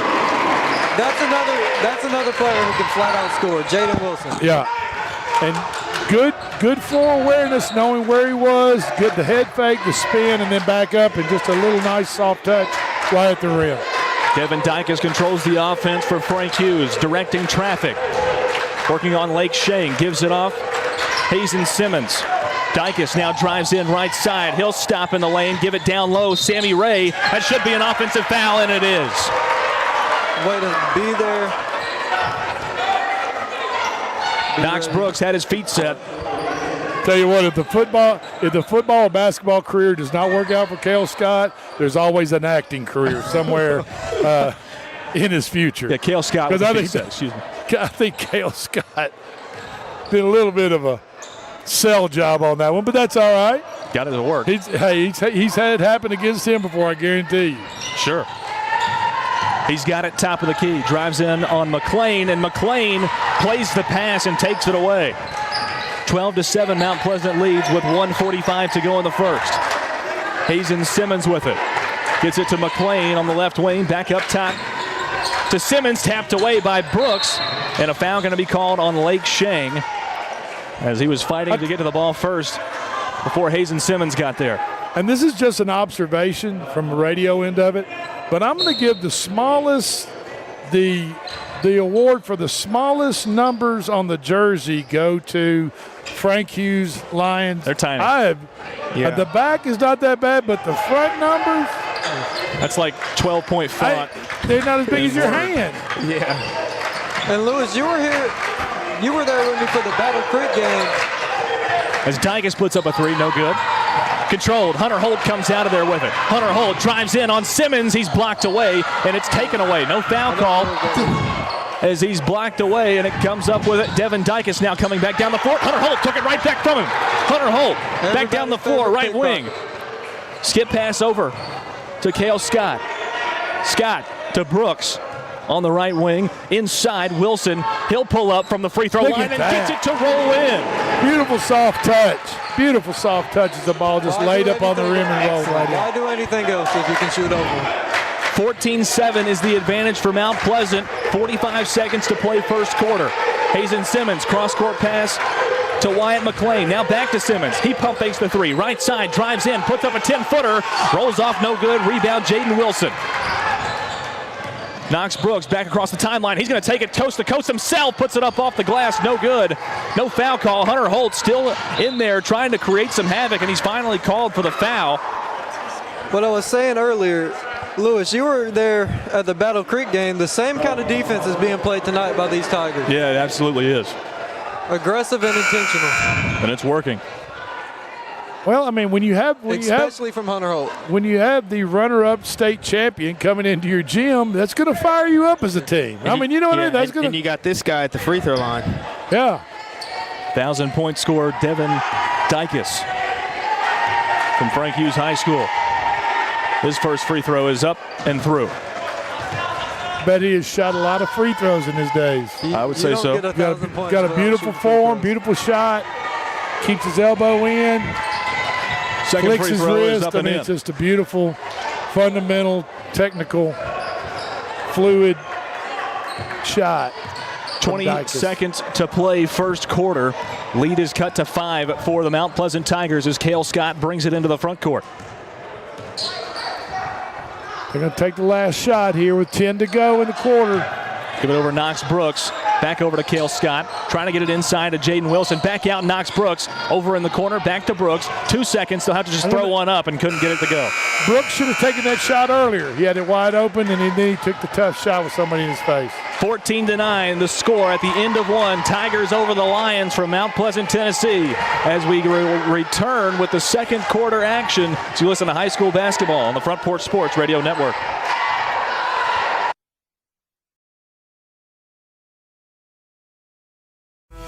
Stan McNabb Chevrolet, serving Columbia and the surrounding area since 1980. Stan McNabb Chevrolet is family-owned and does their best to make you feel like you're a part of the family. Commitment to customer service is the highest priority. Whatever your vehicle needs are, from sales to service, Stan McNabb is here to help. Stan McNabb Chevrolet is a dealership that cares about this community. Visit us online and get started today. Stan McNabb Chevrolet, where excellence and community converge.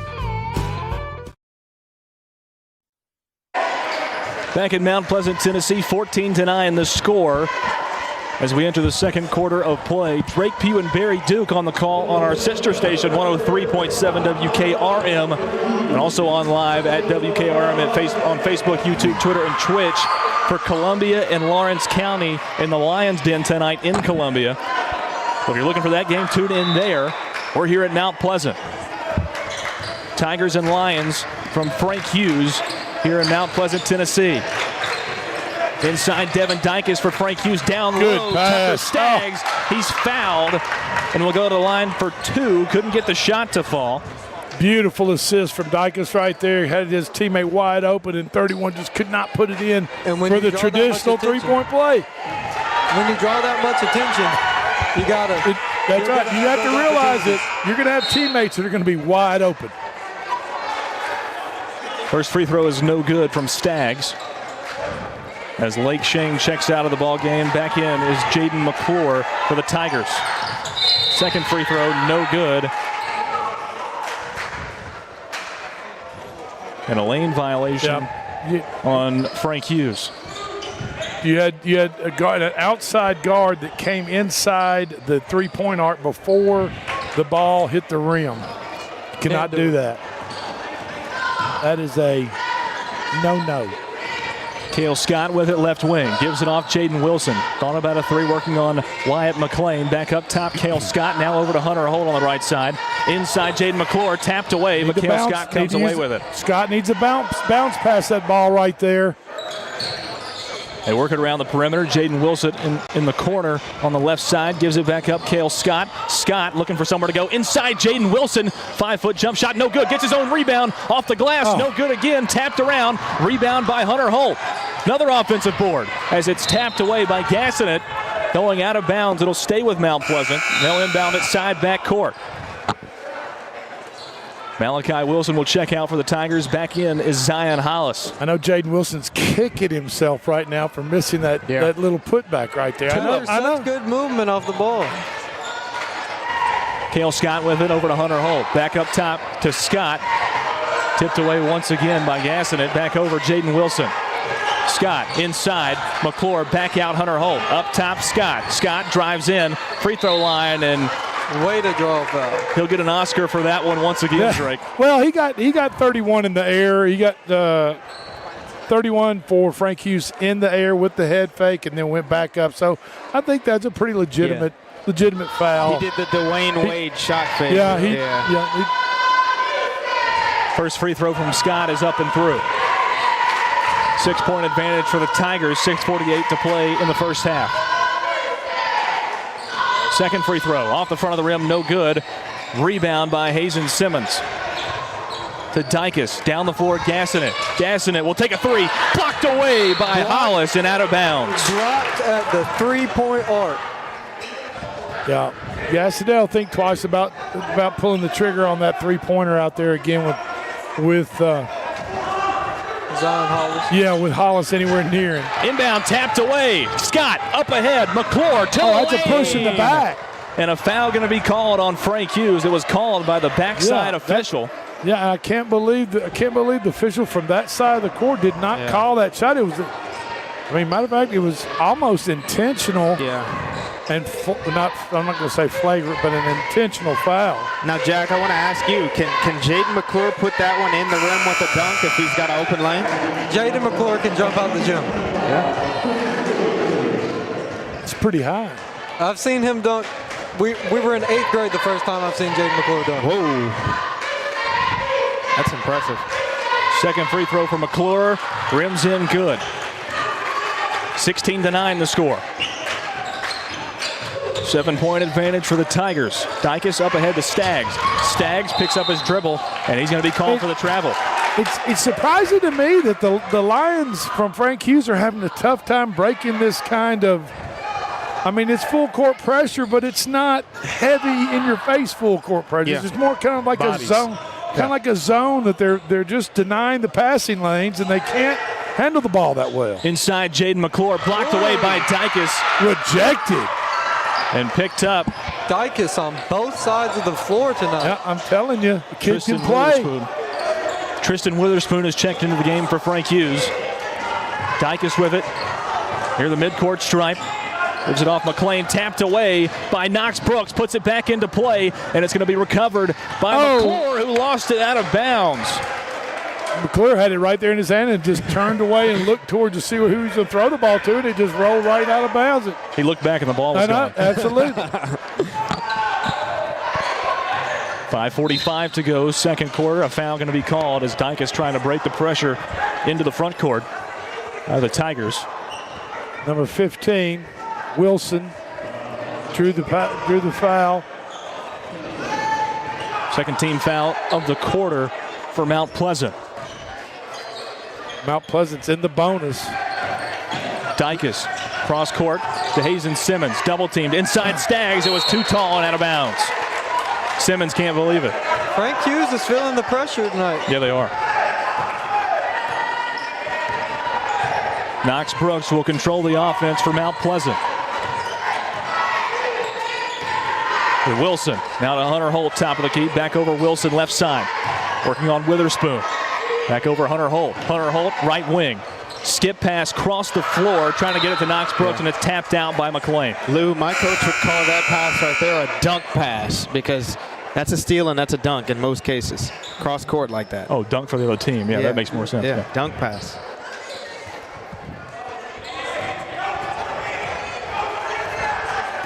Cale Scott with it to Holt, right wing. Now to Scott once again, right corner. Scott trying to get it down low to Hollis, and Hollis fights for the ball and comes back up with it. It's thrown out by Hollis, trying to get it back to Scott. It's a turnover for the Tigers. 5:04 to go. Mount Pleasant leads it by 7, 16-9. Hazen Simmons with it, right wing. Inside, Tucker Staggs back out. Tristan Witherspoon for 3. Can't get it to fall. Hunter Holt with the rebound. Holt will push it back down the floor. He's across the stripe, gives it off. Knox Brooks, top of the key. Brooks in the right corner. Zion Hollis back out to Brooks. Now to Hunter Holt, who resets. Left wing gives over Cale Scott, drives baseline, and a travel going to be called on Cale Scott.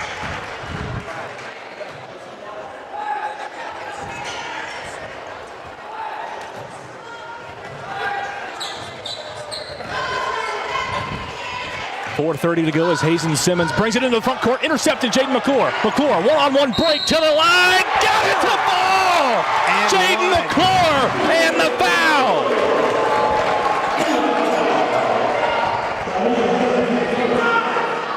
Way to take it. Yeah, and that's just Jaden. That's just McClure with his strength, his upper body strength, being able to take on the contact and then finish from the weak side with the shot for the three-point play, which he just completed. Hits the free throw. Jaden Wilson checks back into the game, tags out Hunter Holt. 10-point lead for the Tigers with 4:20 to go in the half. Dykus with it. Breaks through pressure. Up ahead. Tucker Staggs in the corner. Wyatt McLean for 3. Drained it. Beautiful shot. Beautiful shot from McLean right there. Wyatt McLean deep in the corner. Player in his face. Didn't bother him at all. Cale Scott with it left wing. Trying to get it inside, and McClure intercepted. Up ahead to Hazen Simmons, who saves it in the right corner. Simmons back out, Tristan Witherspoon. Now to Simmons once again, who brings it back up. Gives it off McLean. Simmons for 3. Right wing. Off the rim, no good. Rebound Jaden Wilson. Knox Brooks will push it ahead. Brooks to Wilson on the right wing. Wilson back out. Brooks drives in left side, and he's fouled on his way down the lane. Like Simmons on the foul. This last offensive set for Frank Hughes, you had 3 players bunched up right out here close to each other outside the three-point arc. You don't want that? They need to be spaced out. You need to work on your spacing against the zone set and try to fill in those gaps where the zone is not. Brooks gets the free throw to roll in. But second free throw is up and through. Back out to a 9-point lead for the Tigers. 21-12. 3:25 to play in the half. Tucker Staggs with it. Gives it off. Dykus in the lane. Puts one up off the glass. He's fouled on his way up by McClure. You don't get to 1,000 points without knowing how to draw a foul. Absolutely. And McClure had his arms up and was getting big down around the goal, but the problem was Dykus slipped up underneath him, caught him, made McClure come up to him and hit him with the lower body and drew the foul. First free throw from Dykus. Bounces out, no good. Second free throw is up and off. 0 for 2 from the line, Devin Dykus. Took some out of him. It's probably not like him at all. Yeah, probably not at all. Jaden Wilson now knocks Brooks down low to Hollis. Back out to Scott. Back down low. Hollis for the shot. And he's fouled. He'll shoot 2. You get the call on Tucker Staggs. 5th team foul on Frank Hughes. As Hollis hit the line to shoot 2. His first of 2 is up. And off the back of the rim, right back to him. No good. At 21-12 now with 3 minutes to go in the second quarter, you kind of feel as though, as much as we've been going up and down the court, you kind of feel as though if Frank Hughes gets warmed up a little bit, they can get back in this game. Yeah. It just seems like the score should be a little higher than 21-12 at this point. Hollis knocks down the free throw. 10-point lead now, 22-12. Under 3 to play in the half. Hazen Simmons inside, tapped away by Wilson.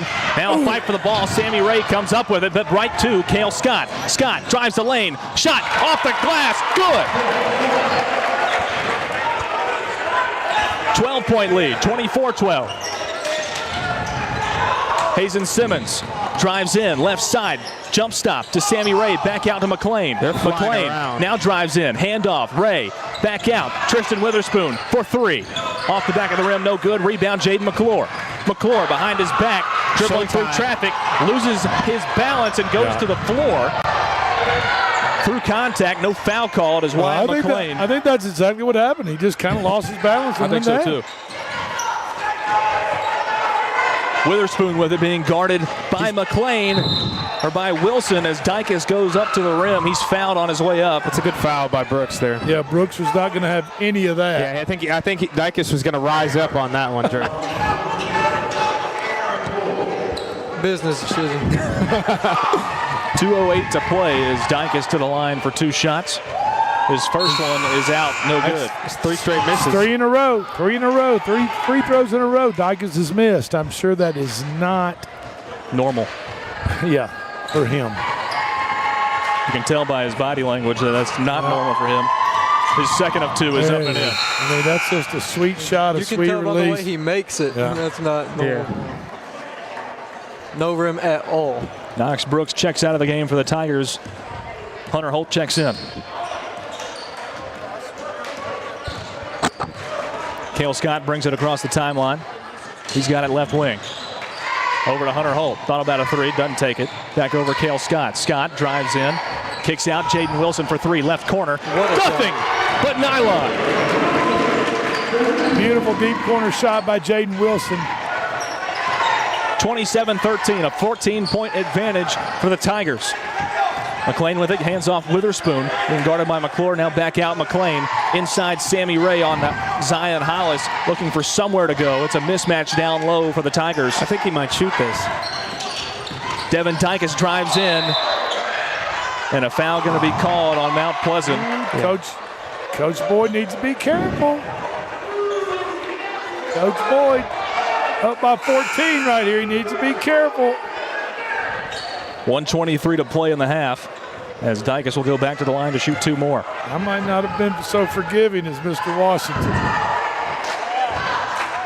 First free throw is up and in. You handing out a tech right there? That quickly, Drake? Well, Dykus' second free throw is good. He was 0 for 3 on the previous 3 attempts. He's 3 for 3 on the last 3. It's a 12-point lead for Mount Pleasant, 27-15, a minute 15 to go in the half. Cale Scott, cross-court pass to Holt. Now back to Scott on the left wing. Back over, Hunter Holt, right wing. Holt to Scott. Scott directing traffic, setting up a play. Gives off Hunter Holt. Holt to Scott in the corner. Spin move, 15-foot jump shot is pure. Oh, my goodness. Great jump shooting from Mount Pleasant. Back up to 14, the advantage for Mount Pleasant, 29-15. Wyatt McLean inside Sammy Ray. Open lane to the basket, kicks off Witherspoon for 3. It's short, rebound Jaden Wilson. Wilson will push it back down the floor. Wilson inside the perimeter, hands off Hunter Holt. Holt will not take the 3, now back inside. Zion Hollis up to the rack and gets it to fall. The big man. Mount Zion. I like that. That's a great nickname. Mount Zion. Tristan Witherspoon open for three in the corner, and he drains it. He finally hits one. It was going to be, if he missed that, it would be his fourth straight three-point attempt he had missed. Then you lose. He needs to stay out of the left-hand corner over here and get over here to the 5 seconds to go in the half. Cale Scott from the free throw line. Shot no good. Rebounded by Devin Dykus. 1 second. And time expires in the first half of play. A good half from the Mount Pleasant Tigers. They lead at 31-18 over the visitors from Frank Hughes High School from Clifton, Tennessee. Once again, the score 31-18 as we head to halftime. We'll return with stats and more at the halftime break and the start of the third quarter as you listen to high school basketball on the Front Porch Sports Radio Network.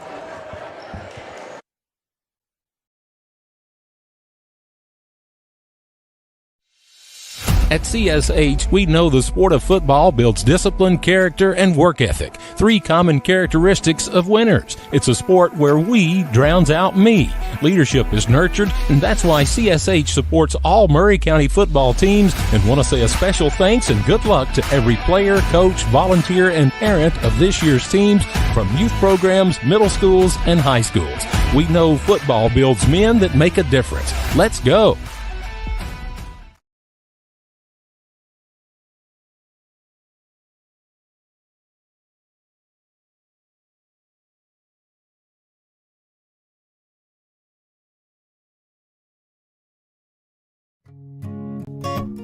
Hey, this is Trip Stoltz, owner of Columbia Ace Hardware. We are excited to announce that we have completely remodeled our store. We have expanded our selection in many brands including Milwaukee, Steel, and Big Green Egg. We have new inventory arriving daily, so come see the changes for yourself at 112 East James Campbell Boulevard, Columbia, Tennessee. Ace is the place with the helpful hardware, folks. Hello, I'm Rick Whitley. And I'm Daniel Pollard from Jones & Lang Sporting Goods. We would like to take this opportunity to thank all of you for the many years of support. Since 1966, Jones & Lang has been locally owned and operated and supplying teams from T-ball to college. Stop by and see what we can do for you. We offer a wide variety of services from silk screening and embroidery to our custom trophy and awards department. We're open Monday through Friday, 8 to 5, and Saturday, 9 to noon. Remember, Jones & Lang Sporting Goods, the look of a winner. This is Hal Landers, owner of Landers Insurance Agency. We are an independent agency representing the famous Erie Insurance Group. Landers Insurance Agency has been committed to providing great rates and great service since 2002. Whether it's home and auto or business or life insurance, we've got you covered. 24/7 in-house claim service, we've got that too. Visit Landers Insurance at 514 North Garden Street, Columbia. Call us at 931-380-2003. Our website is landersinsuranceagency.com and follow us on Facebook and Instagram.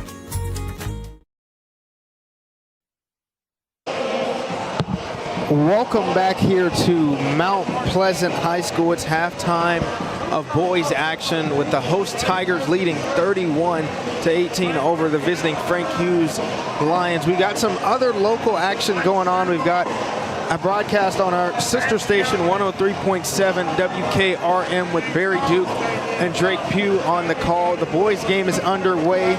The second half just started, and the Columbia Lions are up on the Lawrence County Wildcats. In the girls' game earlier, the Lawrence County Wildcats came out victorious 59-44 over the Columbia Central Lady Lions. Lou, I want to go back to the girls' game here that we witnessed. It was a thriller. I mean, talk about the scenes in the last, 1 minute or so of that game. Well, it seemed like Frank Hughes was kind of just trying to stay in it a little bit. Mount Pleasant grew it out to, I believe, a 6-point lead. There were about 3 minutes to go.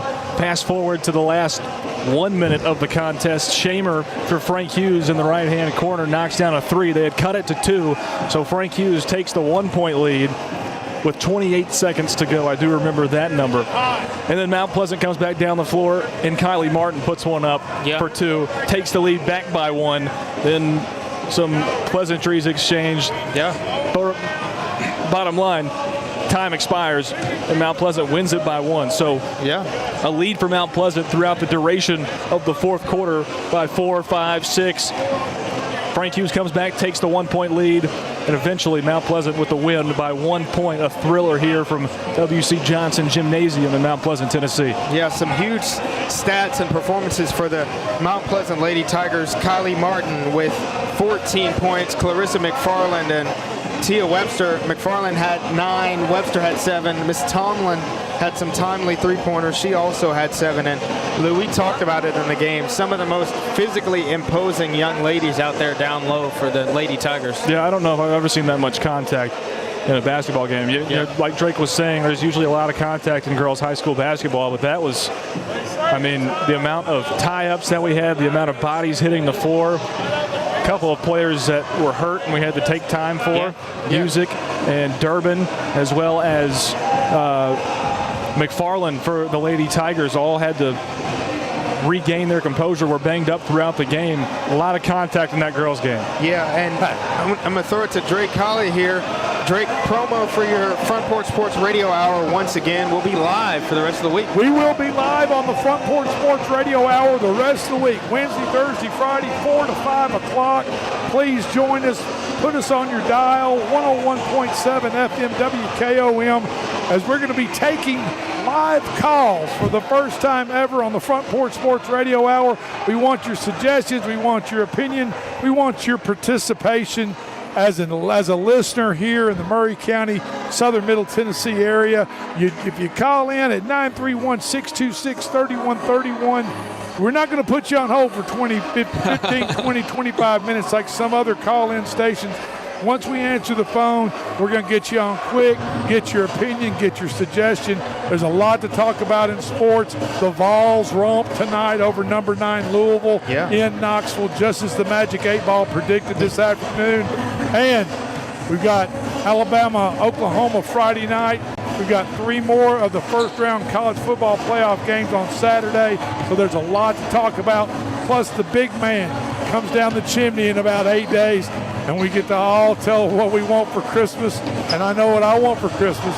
Jackson, I know what you want for Christmas. And that's an Alabama Crimson Tide win. Join us on the Front Porch Sports Radio Network, Front Porch Sports Radio Hour 4 to 5, tomorrow, Thursday, and Friday. But even more importantly, a 21-point victory for them Vols tonight over the Cardinals. I'm not mad at the Vols. You put money on them, didn't you? I had a little coin on them. The Magic 8 Ball told me to do so. I always do what the Magic 8 Ball tells me. Sometimes it turns out great, sometimes not so great. But tonight, the Vols -1.5 was a great pick by the Magic 8 Ball, and we'll have more of those the rest of this week. So please join us on the Front Porch Sports Radio Hour, 4 to 5 o'clock every afternoon. But yeah, we've talked about taking live calls on that show for probably 2 to 3 years, and we finally started that today. We just decided to let's give it a try. We've got everybody in town from Christmas break. You guys, you and Pete Money are down from Knoxville, and you're there to help us with those calls. We've got the claw in. We had everybody, all hands on deck.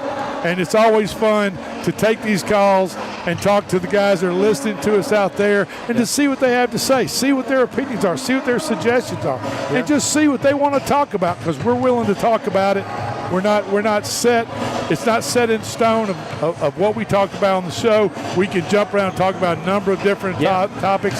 That's what makes the Front Porch Sports Radio Hour so much fun to listen to. And probably a lot of new listeners that are listening to this broadcast right now that don't know what the Front Porch Sports Radio Hour is. It's all sports. It's all sports. Everything. From Little League to the big leagues. You know what I mean? To it World doesn't Cup make soccer, any difference. we talked about that a little last week. We talk about soccer. We talk about FIFA. We talk about the Olympics. Just whatever the current situation is in sports.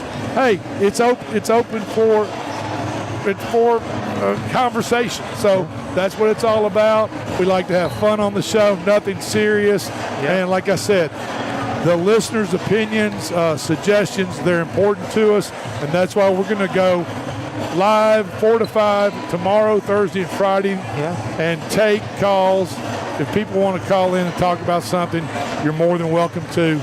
And so tune in at 4 o'clock tomorrow, 101.7 FM WKOM, and we'll talk about it. Yeah, Lou, tell everybody where to be tomorrow night as well, 6 p.m. downtown Columbia. Where do they need to go? Yeah, Landon, me and you will be on the call for the Maury County Public Schools Sports Zone Home Cooked by Puckett's Restaurant tomorrow night from 6 to 8:30. I was just going to ask, is that 6 or 7? It's at 6. For clarity, 7 Eastern. Is it 7 Eastern. It's 7 Eastern time. 6 Central, I 7 want to get Eastern. the time right. I don't want people showing up late, so it's at 6, not 7. 6 Central, 7 Eastern. Okay, gotcha. Correct. But Landon, me and you will be hosting that show tomorrow night from Puckett's downtown in Columbia. It should be a fantastic show as we'll have Mount Pleasant, Battle Creek, Spring Hill, and Central on the show tomorrow night. We have trivia. We have Players of the Week, nominations, and winners. Come down and get some good food and listen to us live down there at Puckett's Restaurant. It's fun with a capital F. Yeah. I'm just saying. It is. Correct. We do have a good time. As Lou mentioned, trivia is always really fun. We try and get everybody involved with some different questions, some local trivia if you have any things you want to ask. And there are prizes. Yeah. Yep. I mean, there's prizes. You're answering for something. There's That's something right. at stake. And it's free. It don't cost nothing. But you can't win if you're not there. Absolutely right. You must be That's the live hook. and in person. You have to walk up to the set and stand there in front of us and give us the correct answer. Yeah, you do. And that's not that hard. Yeah. If you know the answer. Yeah, Sure. If you know the answer to the wonderful trivia questions that I and Drake Pugh has also created, sometimes they get a little difficult, but we always get answers. We always get answers. They might not be the right answers, but we always do get answers, Drake.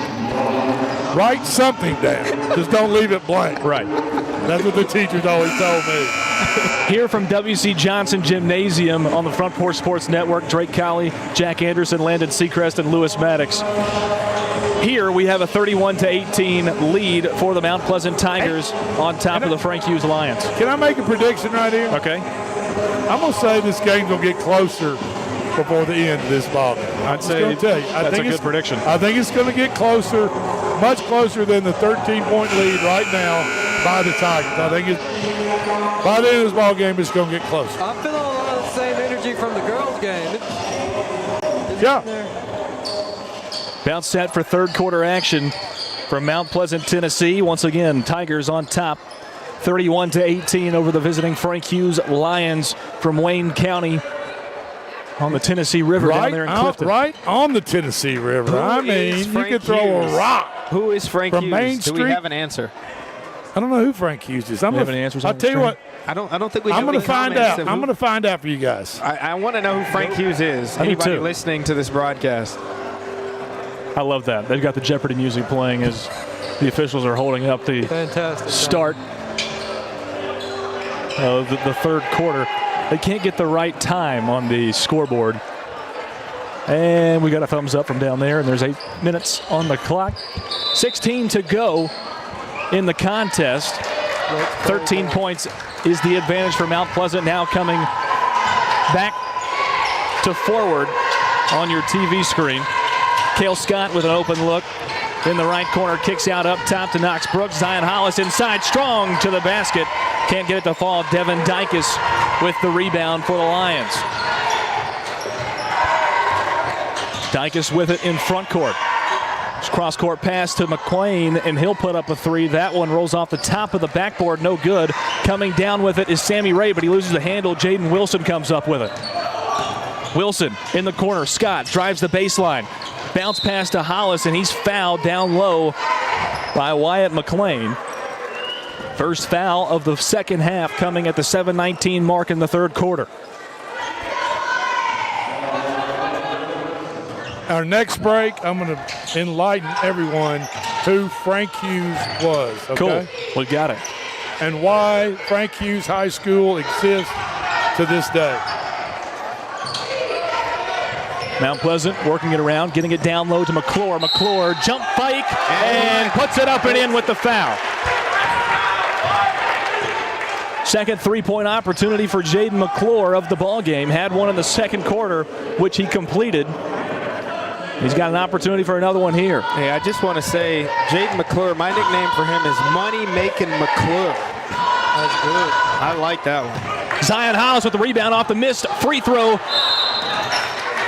Shot no good as Hollis put it back up. Jaden Wilson with the putback. He's fouled and will now go to the line for two. And that's not exactly who you want to put on the line. We've seen him shoot with people guarding him. Exactly. And you can tell, I haven't seen him shoot free throws, but you can probably tell a nice, smooth rhythm, soft touch. First free throw drops in good. That's what it takes to make a nice, easy, smooth rhythm and soft touch.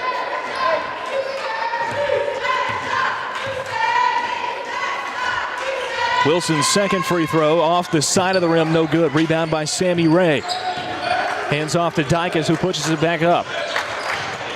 Under 7 to play third quarter. 34-18 the score. Dykes thought about a three from the left wing. Doesn't take it. Now drives in behind his back, picks up his dribble, back out to Hazen Simmons. Over to McLean. Long three for McLean. Can't get it to fall. Rebound by Cale Scott. Scott, the point guard, sets up the play for the Tigers. Pushes it over to Knox Brooks. Now back to Scott. Scott back out up top to Knox Brooks. Inside going to McClure. McClure drives in on Sammy Ray. Kicks back out. Cale Scott thought about a three. Working on Simmons. Hollis at the free throw line. Jump shot's good. Money. And that's what we were talking about during the girls game. Be ready. Yeah, absolutely. Evan Dykes.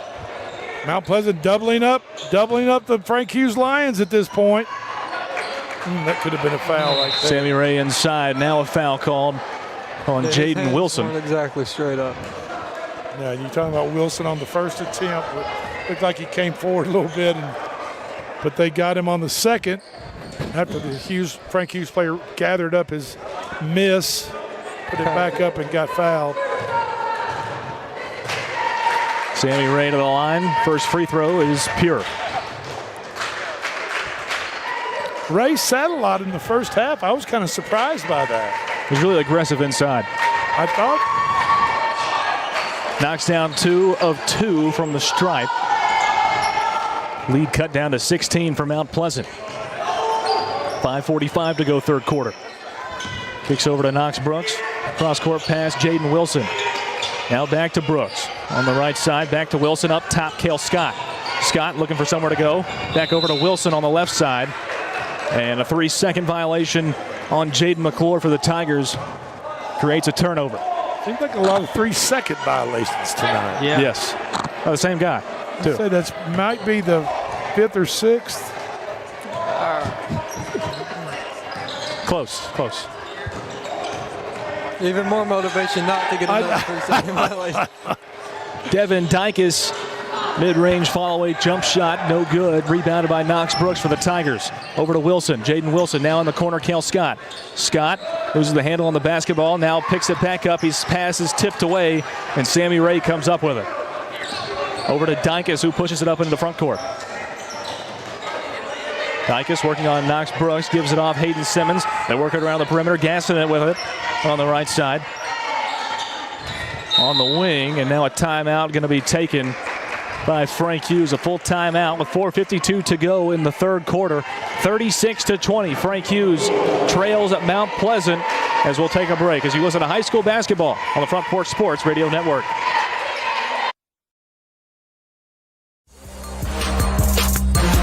Columbia, your Love's travel stop just got a whole lot better. We've modernized our space at 1624 Bear Creek Pike at exit 46 to bring you more of what you want with fuel discounts, additional food offerings, and everything you need to hit the road with ease. Come say hi at the remodeled Love's in Columbia. We thank you for allowing us to be a part of your community. Safe travels. Drake, who is Frank Hughes? All right. According to AI, and I'm not talking about Allen Iverson, according to AI, in Clifton, Tennessee, Frank Hughes was a young boy from Clifton, Tennessee, who tragically died in a hunting accident in 1904. Following his death, a school was established in his memory to provide higher education to the local community. His family had deep roots in the area. His father, also named Frank Hughes, who died in 1872, was a merchant who moved to Tennessee in 1855 and established a successful business in Clifton. Well, there you go. There you have it. Hazen Simmons for 3 for Frank Hughes.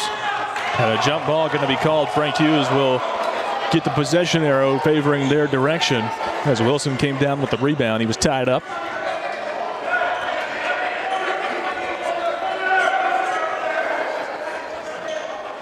Wyatt McLean to inbound for the Lions.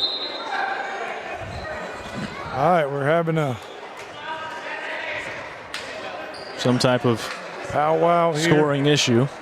We've got a. Got the athletic director coming on the court. We're calling the game manager over to.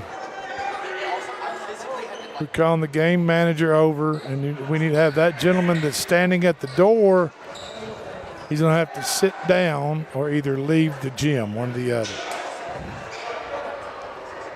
He's going to sit down or leave the gym. Come on. Kick out, McLean, corner three. Off the mark, no good. They pass it up ahead to Cale Scott. Scott to McClure! At the rim, he's fouled. Couldn't get the slam. But he'll shoot two. What a chance. For those who didn't catch that on the stream, Mr. McClure almost put that one in the rim. I think I felt this balcony shake that we're standing on directly behind the goal. Yeah, this balcony scares me a little bit. McClure hits the first free throw. Money making McClure. That's raw athleticism. Second free throw from McClure is left short. And another lane violation this time by Frank Hughes. The missed shot from McClure. He'll get another one. 4:33 to go, third quarter. As McClure gets the roll and stretches the lead to 18. Hazen Simmons will bring it up the floor, kicks over to Dykus. Now in the corner to McLean. McLean looking for somewhere to go, cross-court pass and throws it in to the Frank Hughes bench.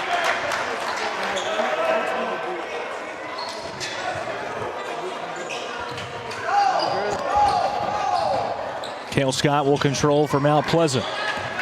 Gives it over to Knox Brooks. Scott with it. Left wing, back up. Brooks inside Jaden McClure. Jump stop, and the shot is no good, but he's fouled. Yeah, he got him on the elbow. Got McClure right there on the elbow. Right back to at the top of his jump shot. Foul every time. Got to play clean defense. Got to protect the airborne shooter. Two rule of thumbs. The first two rule of thumbs as a basketball official: protect the shooter, protect the rebounder.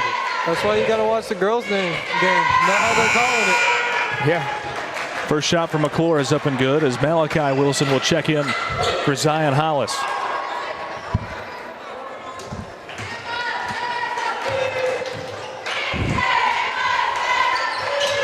Second free throw is up and in. Mount Pleasant has doubled up Frank Hughes, 40-20 with 4:05 to go in the third quarter. Dykus driving in, Euro step, throws one off the glass, can't get it to fall, but he's fouled.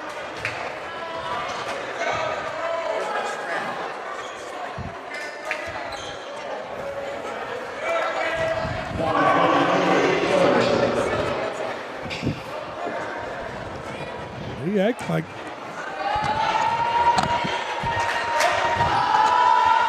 first shot from Dykus is off the front of the rim, no good.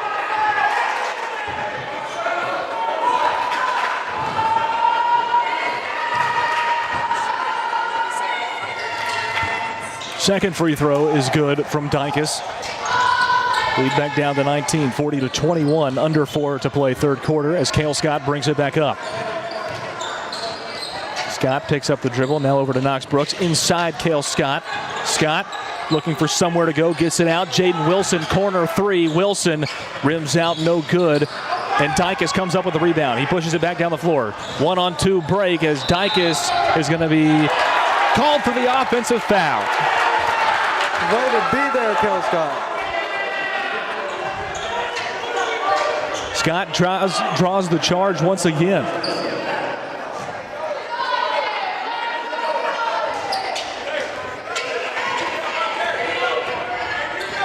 Cale Scott will bring it back down the floor. Gives it over Knox Brooks. Now back to Scott as they bring it into front court. Scott to Jaden Wilson. Wilson. Skid pass over to Knox Brooks.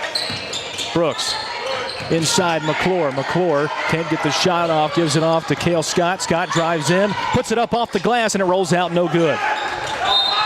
And now a foul going to be called on Jaden McClure inside. off of the rebound.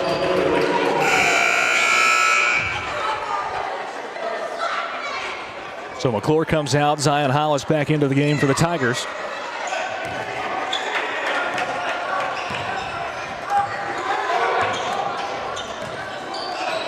And then Dykes faked the long three, gave it up to Simmons. Now inside to McLean, back out. Simmons drives in underneath and gets it up and gets it to fall. Lead is 17, 40-23.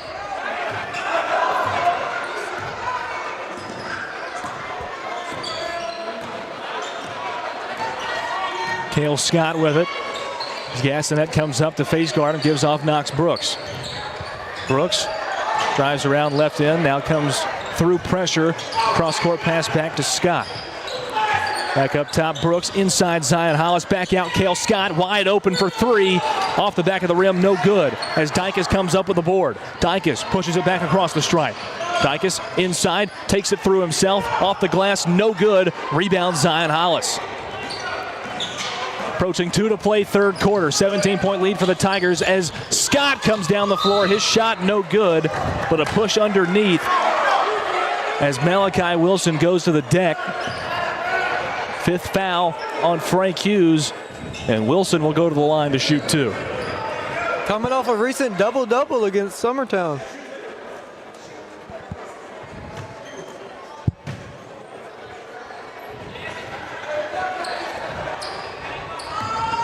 How tall is C. Jackson? He has to be 6'2" plus, though. He can't be that tall. Oh, he's a little closer to 6'7". Second free throw from Wilson is off the mark. He went over two, but Zion Hollis, the offensive board, shot no good. Put back by Jaden Wilson. That's no good. Zion Hollis goes back out after the tap out to save it. Cale Scott fakes the three. Back out. Jaden Wilson, 4-3 from the corner. No good, or from the wing, rather. Tucker Staggs comes up with a rebound. Hands off Devin Dykes, gassing it with it on the right wing. Back out up top, Hazen Simmons. Inside, McLean. McLean down low. Staggs blocked away by Jaden Wilson out of bounds.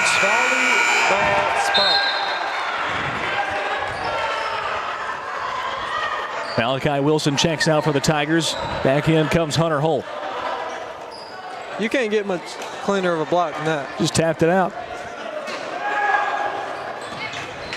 Inside Devin Dykes, his shot from 2 feet out is no good. Rebounded by Jaden Wilson. Wilson will push it back down the floor. Wilson, cross-court pass. Brooks to Scott. Scott, 15-foot jumper off the front of the rim, no good. Brooks back up. His shot no good from 2 feet out. Rebounded by Dykes. Dykes pushes it back down the floor. 1:10 to go, third quarter. Dykes inside. No foul called on either side as it's pushed back down by Mount Pleasant. Gasson it comes up and steals it away, but pushes it out of bounds. It'll be Mount Pleasant basketball under their own hoop.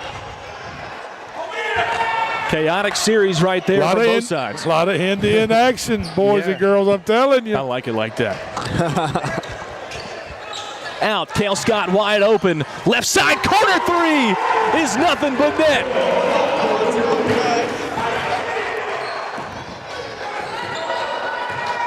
Dykes brings it back up the floor. Dykes with it, left side, drives in, trying to make something happen. He's tied up by Knox Brooks. No, they call a foul on Brooks. I'm not sure how that's a foul when we saw so many jump balls in the girls' game. Exactly. Might have been the cleanest one we've seen all night. I'm going to tell you this much right now. Defender, you reach in there to grab that ball, you're taking about a 50-50 chance of getting. I understand what you're coming from. Dykes corner three, and he's fouled by Jaden Wilson from beyond the arc. He'll get 3 free throws out of it. You got to give Coach Boyd credit on one thing. He does not stop coaching. Whether he's up 20, down 20, tie ball game, it makes no difference. Derek Boyd is going to keep coaching that ball team. Some rough coaching, too. Hazen Simmons' free throw is up and in. And even sometimes he takes out his frustrations on us poor little referees. I've seen that. You know what I mean? I've seen that a time or two. It's mind-boggling sometimes. So they don't call the foul on Dykes for 3. They call it off the ball on Simmons for the 2-shooter. 5th foul on Mount Pleasant. And he goes 2 for 2 from the line. 18-point lead for Mount Pleasant. And he's still talking to the referees. And we didn't throw the ball away once. We didn't miss one free throw. We didn't foul anybody. We didn't turn the ball over. We didn't do anything like that. Yet he takes it out on us. 20 seconds to go. Knox Brooks. Skip pass to Cale Scott. Scott back to Brooks. Now back to Scott on the left wing. Scott trapped. Now Brooks with it, gives back off Cale Scott. Scott inside. Lake Shang, who just checked into the ball game for the Tigers, back out. Cale Scott to Hunter Holt. Long 3 from Holt. Nothing but net. Bang. Hunter Holt from deep at the buzzer. Puts it up and in. 21-point advantage for the Tigers at the end of the 3rd quarter. We head to quarter number 4. Tigers on top of the Frank Hughes Lions, 46-25 from W.C. Johnson Gymnasium, as you listen to high school basketball on the Front Porch Sports Radio Network. The Way Realty is helping to empower buyers and sellers to accomplish their real estate goals. Currently, we have sellers offering buy-down rates to 4.875% fixed-rate financing on selected homes through approved lenders. If you want to buy or sell your home faster, let us show you the many services we offer to help you get the most out of your real estate transaction. Schedule your listing or showing appointment today by going to thewayrealty.com or calling us at 931-580-4669. And remember, Jesus Christ changes lives. I know because He changed mine.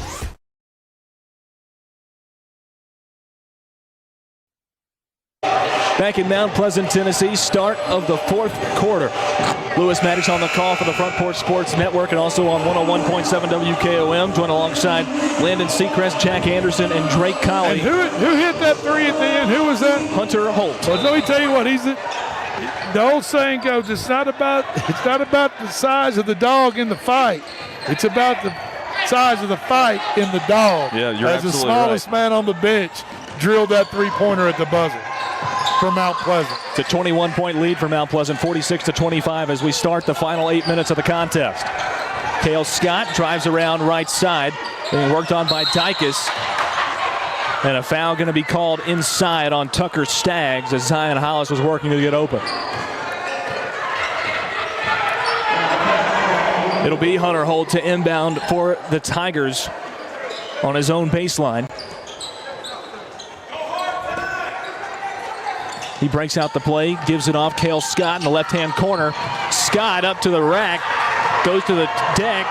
No foul called. Hunter Holt with an amazing defensive play, saves it from going out of bounds. Back up ahead. Knox Brooks to Scott inside. Zion Wilson up ahead with a 2-foot floater, gets it to fall. That was a great sequence right there. Everybody's favorite pickpocket, Hunter Holt. Hazen Simmons with it, top of the key. Gives off McClain. McClain, 15-foot jump shot, no good. Rebound, Cale Scott. 48-25, under 7 to go, 4th quarter.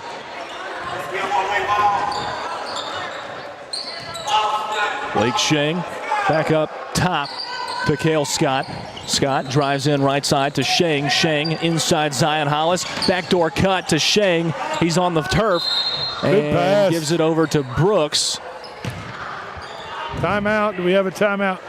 And a 30-second timeout called by Knox Brooks. So he called time with Lake Shang on the floor. We'll keep it right here. 6:41 to go. 48-25. It's a 23-point lead for Mount Pleasant here in the 4th quarter. Doesn't even look like Frank Hughes is going to the huddle here at all. I think the coaches. You think this will be their last chance to make an adjustment for something else to happen in the last 6:41, but they didn't take the opportunity.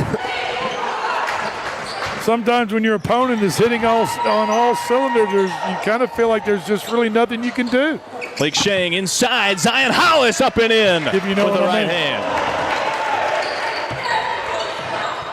Air coming out of Frank Hughes a little bit. Yeah, and gassing it. Cross-court pass, Dykes. He'll take a 3 from the right wing. No good. Rebound, Zion Hollis. Flies in there for the board. Hands off Cale Scott, who pushes it back across the timeline. 6:11 to go. Cale Scott resets the offense. And worked on by McLean. Scott drives in right side, hands off Hunter Holt, and McLean called for the push on Cale Scott. Yeah, that's a hand check on the defense on Cale Scott right there. He's got to get his hands off the dribbler. And you can size up and touch him and keep your distance, but you got to pull the hands off once he starts to try to dribble past you. Cale Scott gives off Knox Brooks, top of the key. Brooks hands off Zion Hollis at the top of the key. Now Hunter Holt with it on the left side. Inside, Cale Scott broken up by Hazen Simmons. Now back the other way. Dykus missed the layup. Now back up ahead. Hunter Holt with the board. Cale Scott one-on-one off the glass. And an offensive foul called on Cale Scott. Derek Boyd is animated on the sideline, Lou. Yeah, he didn't like the call at all. He's up by 25. Just, block charge calls are a 50-50 call. Some of them are tough. I mean, that call right there could have gone the other way just as easily. Derek Boyd doesn't coach to win. He coaches for perfection. I mean, and I get it. You're not going to get perfection out of every official on every call. Outside, McLean for three. Left wing. Gets it to go. And as a coach, you're going to see these officials again. You need to pick and choose your time to battle against officials. And this is not the time to battle them while you got your other team doubled up. 50-28 the score. Shang with it in the left corner. Drives baseline. And went up. And came back down with it. He's called for steps. As Jaden Wilson and Jaden McClure check back into the game.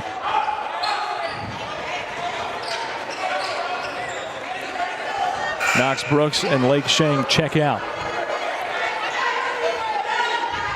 And Coach Boyd will agree with everything I'm saying. Just sometimes he gets very emotional and involved in the game, and the next thing you know, he's still pass intercepted. Zion Hollis. Cale Scott comes up with it, pushes it back down. Scott, jump stop, down low, McClure. McClure working on Sammy Ray, gets inside, gets him to go up, and now a shot to the face on Jaden McClure. No foul called as Dykus comes back the other way, puts it up off the glass, and Zion Hollis comes down with a rebound. Jaden Wilson will push it back down the floor. Wilson drives in, off the glass, and a blocking foul called on Travis Gassinet. Wilson will go to the line to shoot two with 4:25 to go in the contest. Mount Pleasant with a 22-point lead. This game's getting a little physical, a little chippy. These referees need to get a hold on this ball game. I'm just telling you right now.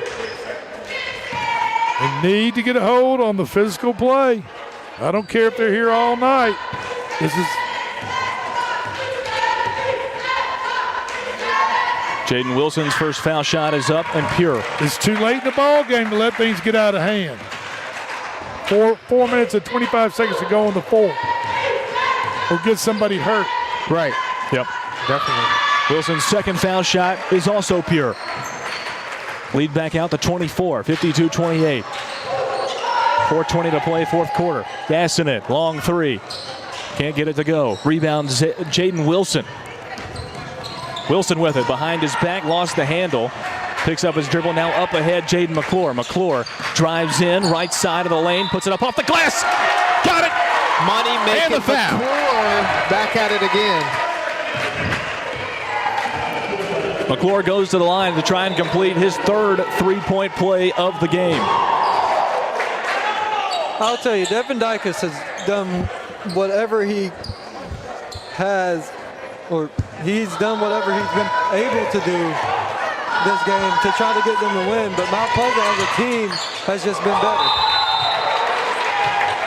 Mount Pleasant and Jaden McClure complete the three-point play, and a full timeout by Mount Pleasant. 4:04 to go, fourth quarter. 55-28, the Mount Pleasant lead. They've all but got it wrapped up as you listen to high school basketball on the Front Porch Sports Radio Network. The Way Realty is helping to empower buyers and sellers to accomplish their real estate goals. Currently, we have sellers offering buy-down rates to 4.875% fixed-rate financing on selected homes through approved lenders. If you want to buy or sell your home faster, let us show you the many services we offer to help you get the most out of your real estate transaction. Schedule your listing or showing appointment today by going to thewayrealty.com or calling us at 931-580-4669. And remember, Jesus Christ changes lives. I know because He changed mine. Serving Williamson and surrounding counties, Bone and Joint Institute of Tennessee offers comprehensive orthopedic care with world-class physicians. Our practice provides high-tech care with a hometown touch. We offer physician clinics, physical and occupational therapy, advanced imaging, and surgical services including interventional procedures. Welcome back into Mount Pleasant, Tennessee. 4:04 left in the contest as Mount Pleasant enjoys a 27-point lead over Frank Hughes. And I would think it will not be long before we see both benches start to clear out some of their. I'd say so. Sit their starters, get their bench players in. Boom, right on cue. Okay, here we come. Right on cue. And that's exactly what Coach Boyd is about to do as he replaces all 5 starters. They get a nice round of applause with just under 4 minutes to go in the game. Well-deserved round of applause. Good job by Coach Boyd. Good job by his starters. Good job by the Mount Pleasant Tigers tonight, as they're going to put this one in the books and get the guys on the bench some playing time. They deserve it. They practice just as hard as the starters do. Look at this, Ja'Kai Amos kicks over to Lake Sheng. Amos now with it. Driving in left side is taken away by Wyatt McLean. Still one of the starters in for Frank Hughes. And he throws it way over the head of Hazen Simmons out of bounds on the baseline. A turnover and back over to the Tigers. And now Devin Dykes checks back into the game for Frank Hughes.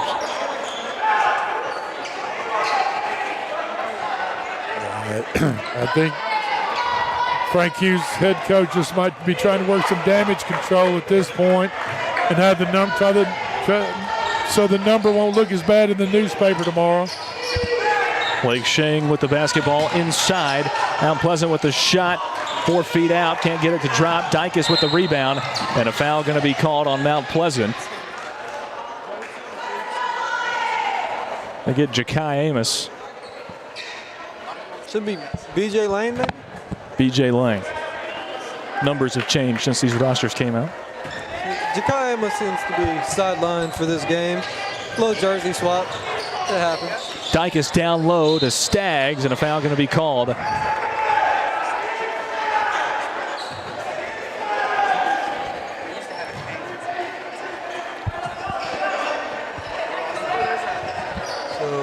Yep, BJ. Kyle Sweat.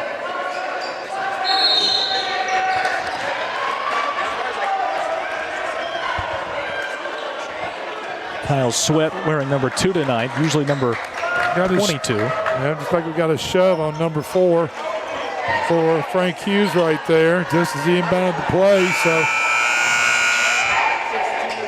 just another turnover. Now checking in is Braden Filiaw. Tucker Staggs checks out.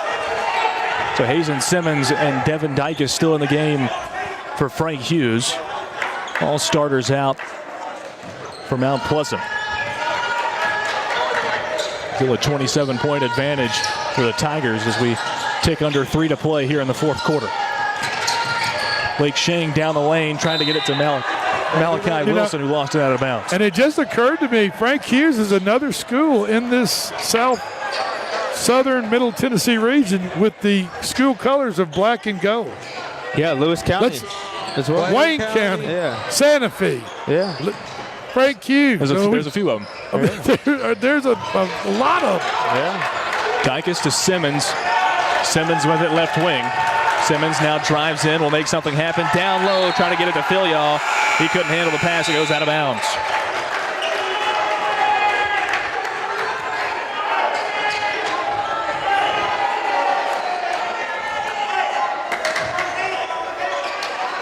Dykes checks out as well as Hayes and Simmons. If you sit around and think about it, there are a bunch of schools with, I don't know why that is.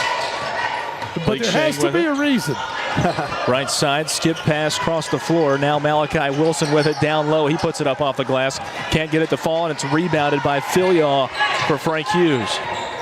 Tristan Witherspoon now with the basketball as he pushes it into front court. Approaching 2 minutes to play fourth quarter. 55-28. Witherspoon working on Kyle Sweat. Gets it up ahead. A long three ball. Banked off, no good. Philyaw comes up with a rebound for Frank Hughes. Gets it down low. Working on Preston Haywood, and a foul going to be called on Mount Pleasant with 1:55 to go in the fourth. And they get Preston Haywood.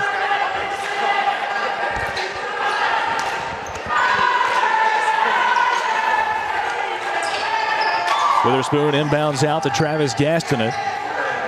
Gastinet, top of the key, working on Lake Sheng. Skip pass over to Witherspoon. Witherspoon being worked on by Sheng, gives back up Gastinet. 1:40 to play. Gastinet, right side. Cross-court pass, Witherspoon. He'll take a three. That's nothing but net. There's your damage control. Pretty shot. Pretty stroke on that three.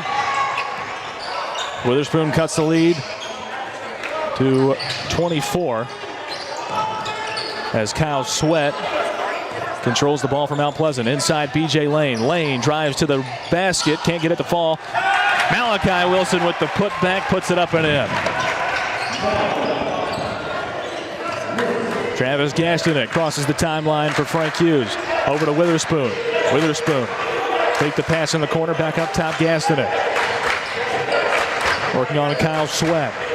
Under a minute to play, fourth quarter. And an over and back call coming for Frank Hughes as Gastinet lost the handle on it. 53.4 remaining in the contest. 57-31 the score. Lead is 26 for Mount Pleasant. Kyle Sweat over to Sheng. Sheng down low, BJ Lane.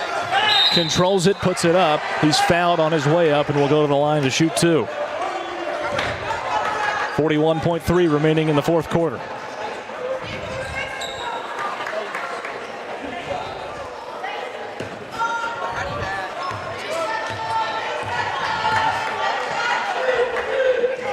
BJ Lane's shot off the front of the rim, no good. Good shot.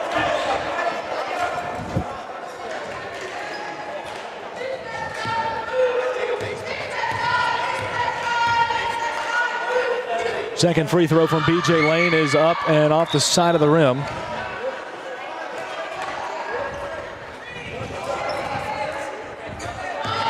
Lane, one more shot coming. Lou, we've got a final score from Columbia. The Lions win 50-35 over Lawrence County. Two in a row for the Lions. Another foul called on the free throw line, and BJ Lane will attempt his fourth free throw. Gotta make this one. No? Got to. Odds are, come on, you can do it. You can do it, Mr. Lane. Free throw shooter. There it is. 50% from the line, That's BJ Lane. Yeah. Better than 49%. 49%. You're right. Intercepted Lake Sheng. Sheng back the other way, and he's going to try and hold it. Gives it off Kyle Sweat. 30 seconds to go.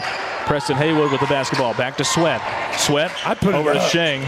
Sheng going to pull up for three from the corner. Can't get it to fall as BJ Lane pops it back out, and Sheng controls. 15 seconds to play. Over to Malachi Wilson. He'll put up a three. That's off the back of the rim. No good. Sheng comes up with a board. Number 12 for Frank Hughes. Can't stay off the court. Another shot for Mount Pleasant. Can't get the ball up, and with 5 seconds, they're just going to let it roll out of bounds. That was an interesting series right there. Maybe he didn't want to touch it. I don't know. You never know. Ball's got the cheese touch. Ball tapped out of bounds by Travis Gastinet.